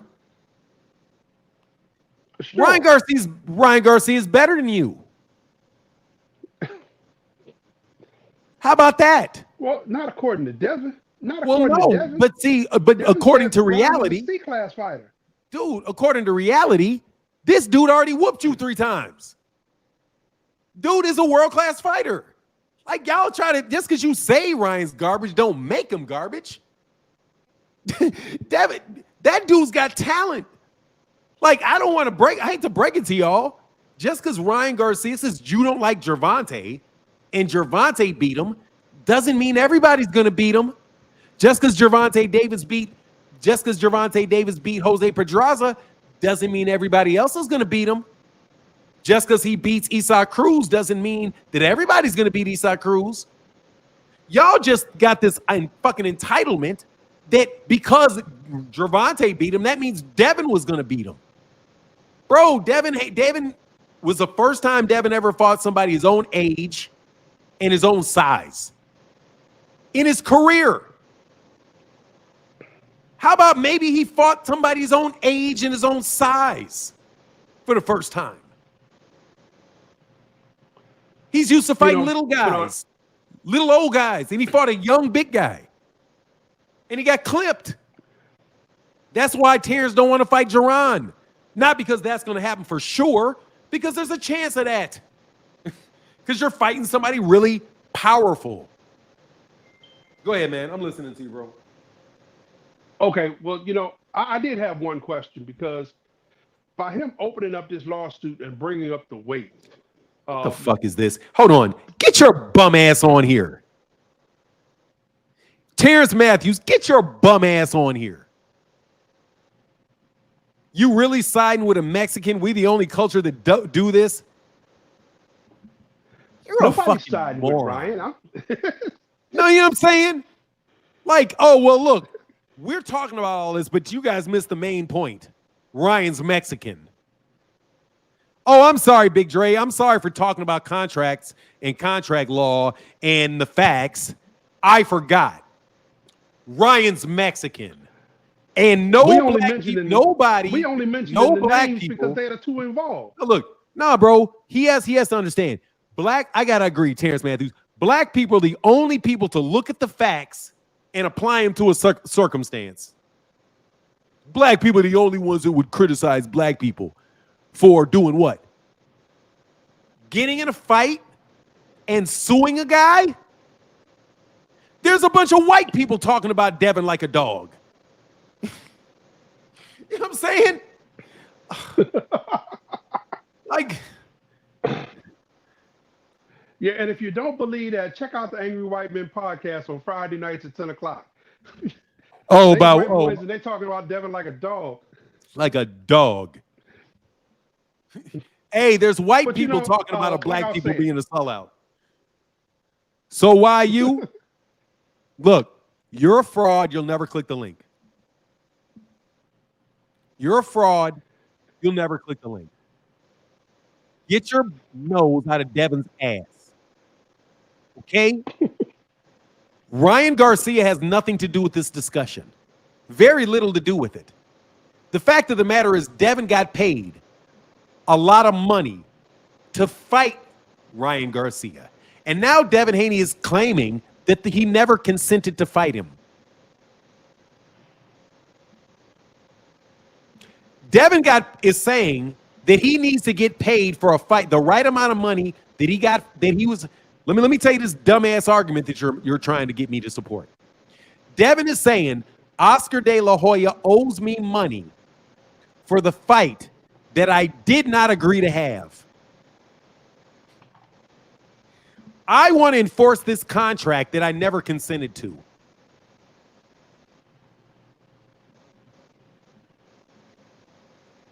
I need for you to pay me the money for the fight that I didn't agree to.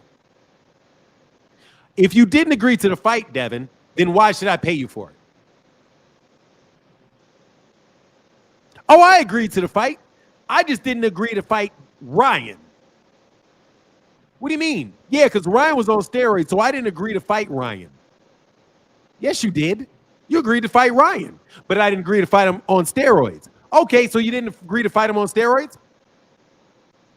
And you fought him on steroids? You didn't steroid. So therefore, don't ask me for any money. Good. So I get the fight for free?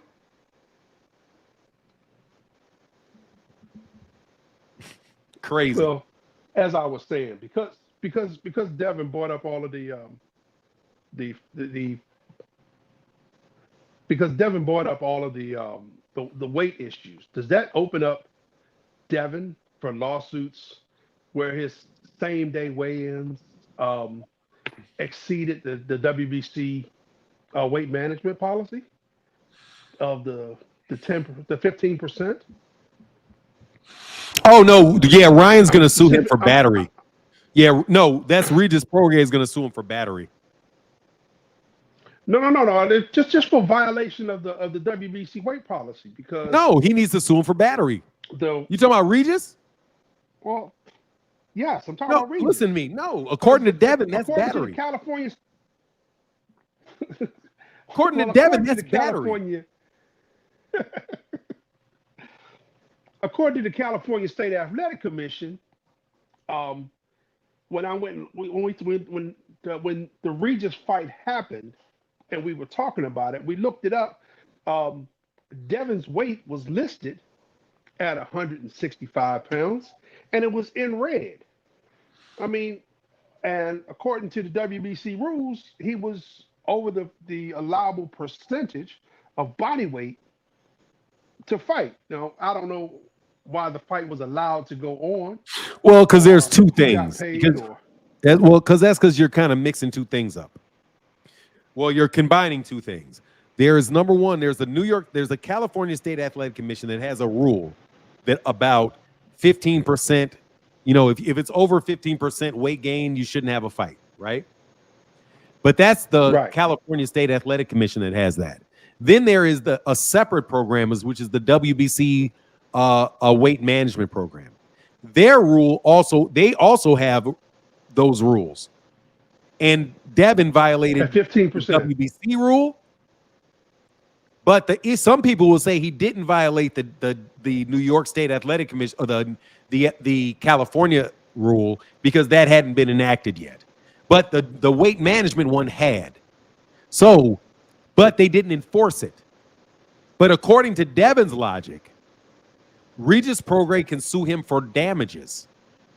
Can sue him because Regis Prograis never consented to fight him, to fight a guy that weighed 165 pounds the morning of the fight.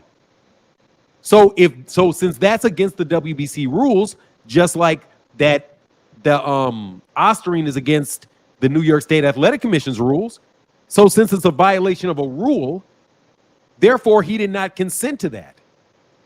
That means Devin committed battery against Regis, and Regis can sue him for battery. Because he came in at 165 against the rules. But Devin won't do that because Devin knows he can't, that's some bullshit. Because he agreed to fight and he went and he fought just like Devin did. That's what I'm saying. There's a standard for Devin that Devin has for other people, and there's a standard that Devin has for himself. And it's whatever goes when it's me. But for everybody else, follow the rules. But if it's for me, change the rules. Now you can have a battery in a boxing match. Shit's crazy. Yeah, telling you. So, telling you, it's crazy. Now Devin doesn't want to go to Australia. No, Devin doesn't want to go to Australia to fight Paro. No, I don't think that's Devin that doesn't want to go there. I think that is Bill. I think that's Eddie that doesn't want to send him. Eddie said that he needs to go have a rematch, man, against a guy he's going to get paid $1 million for. He needs to have a tune-up. I don't know if he's really trying to get him to fight Paro. He said he wants to give him a warm-up. That's under the IBF rules, and that's a 10-pound rehydration clause on it. Devin's not going to stand for that. Devin's not going to go down, and he's not going to go down to 140 and then only be limited to go up to 150 in a fight. I mean, look, what can I say, man? Anybody's rehydration clauses. But we can flip this shit over 1,000 different ways. It's bullshit. It's bullshit. I'm telling you, man, it's just bullshit. It's bullshit. They don't expect to get paid off this. They just throwing this mud around and Ryan, trying to get some books, trying to get a copy of the books for Golden Boy. This shit don't make no sense. You cannot assault somebody in a boxing ring.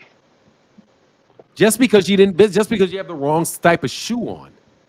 Or because you took the wrong kind of supplement. The idea that you boxers are going to start suing each other, y'all need to go check each other. Because you're going to put yourselves in a position of having the law deal with it, and they're just going to get rid of you. Telling you, there's already been a bunch of movements to get rid of boxing in the United States. They used to do it. What's his name? Used to talk about it in the 70s. Howard Cosell. A lot of these guys were trying to do that. Trying to get rid of boxing. So if you are now going to call boxing assault and battery, that's going to make the sport illegal. Because guess what? Assault and battery is illegal. So they're not going to allow a sport where you can create illegal acts in it. Like, think about it for a second, man. If Bill, your son can't have a sport if you successfully sue this guy for battery in a boxing ring. It would be the first step to getting rid of boxing. To get rid of its it would be a huge step. Yeah. Oh, let me move on, bro. I got to put this link on, man. I'll get back with you, Dre. Thank you, bro. All right. Appreciate you, man. Thank you, sir. Yes, sir. I'm talking to you boxers. You guys can sit there and try to defend it. Oh, I understand. I don't want to be cheated. Dude, do you want to be able to box? Do you want to be able to earn a living? They can make boxing illegal. They absolutely can do that. They can say that this is a barbaric ass sport where the risk of death invites too much. So they cut it out. And now what are you going to do for you? Where's your sport going to go? You don't think that boxing is illegal in some places in this world for this exact reason? Because they call it barbarism. How can I help you, Beezy? Hey, Fannin, just want to say thank you, man, for all the wisdom you're giving, free legal advice. No, I'm not giving any legal advice. Okay, well, legal I'm just giving you my opinion, bro. Talking about stuff. I'm not giving anybody man. any legal advice. Love the wisdom, brother. I don't know if you remember Steve Cunningham versus Yeah. Antonio Tarver. Yes. I Same remember thing Steve happened. Cunningham. Yes. Yeah, Steve Cunningham did the same thing. He tried to sue Antonio Tarver for a failed drug test leading up to their fight, and was told that you can't sue anyone in a boxing match unless you get put into a coma or results in death. Well, And basically, let me tell you what it is.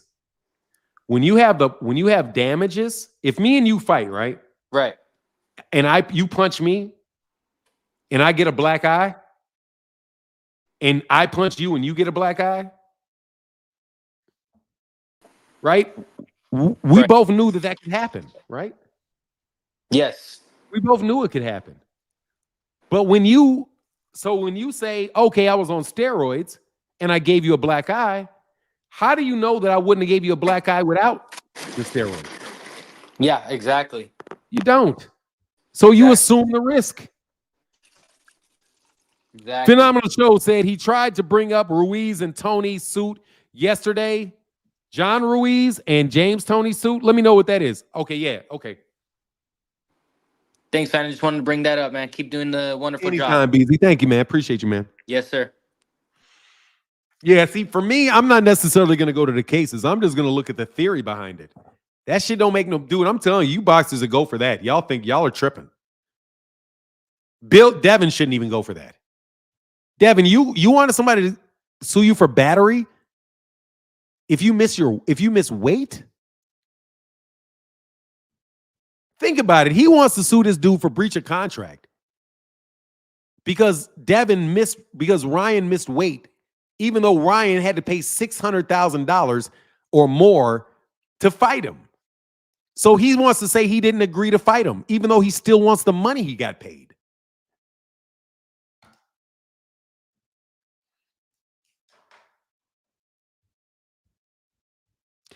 I like your show, just a Devin. Man, dude, click this link, bro. Or don't click the link, bro. I don't need the compliments. I appreciate the compliments, man, but I'm telling you, most compliments I don't believe. I really don't. I appreciate them, but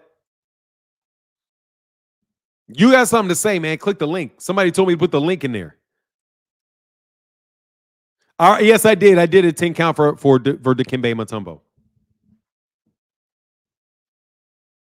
What's up, Knockout Boxing 86 TV in the building? No, I'm telling you, you can't, dude, you cannot sue. First of all, you cannot sue somebody. You cannot claim you can't be awarded damages for a tort for a claim arising out of breach of contract. Doesn't work. Doesn't work. And I don't care what you do. You never want somebody to be able to revoke consent. That's some woman shit right there, bro. That's literally a Me Too move he's trying over there. If we had known that this was the truth, we wouldn't have consented to it. Well, if you slept with a girl and the girl gave you something, you wouldn't have consented to that either. But you assume that. What if she didn't know it? You assume the risk. Protect yourself at all times, man. Anyway, it's crazy. For 9, if Devin weighed more than Ryan on fight, then why is he complaining about Ryan missing weight? I just think he wants to see the books, and that's it. I don't believe anything about this thing. I think he just wants to see the books.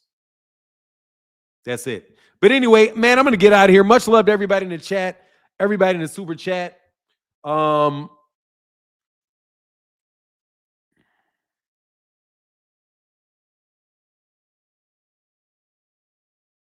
Why is it not an issue for Devin to come in 20 pounds heavier on fight night then? Because it's not against the law. People pretend to have legal knowledge, got to be smart enough to know what you don't know. When I see you agreeing that this lawsuit is frivolous, I've likely to fail. I knew I was right. Yeah, it's high. Oh my God, it's highly likely to fail on the law. It's highly likely to fall just not even on the facts. It's just gonna they're not even stating the claim. You're not even saying that he battered you. You're just saying you didn't consent. Get out of here. But doesn't he get to see the books on based on the Ali Act, or what am I missing? He should be able to see the books. But if they want to get into the details of it and actually see the receipts associated with it, he may have to push to get it. And honestly, but here's the thing: he wouldn't get it as fast as he wants it, because they want it fast, man. I'm telling you, I think that they got this shit sounds like they got money shit. They got hit with some expenses they didn't think they were going to get hit with. Honestly. But anyway, that's my take on the matter. Yeah, exactly. I didn't consent for him to whoop my ass. Yeah. Anyway, with that, I'm out. Deuces. Have a wonderful day. We'll be back.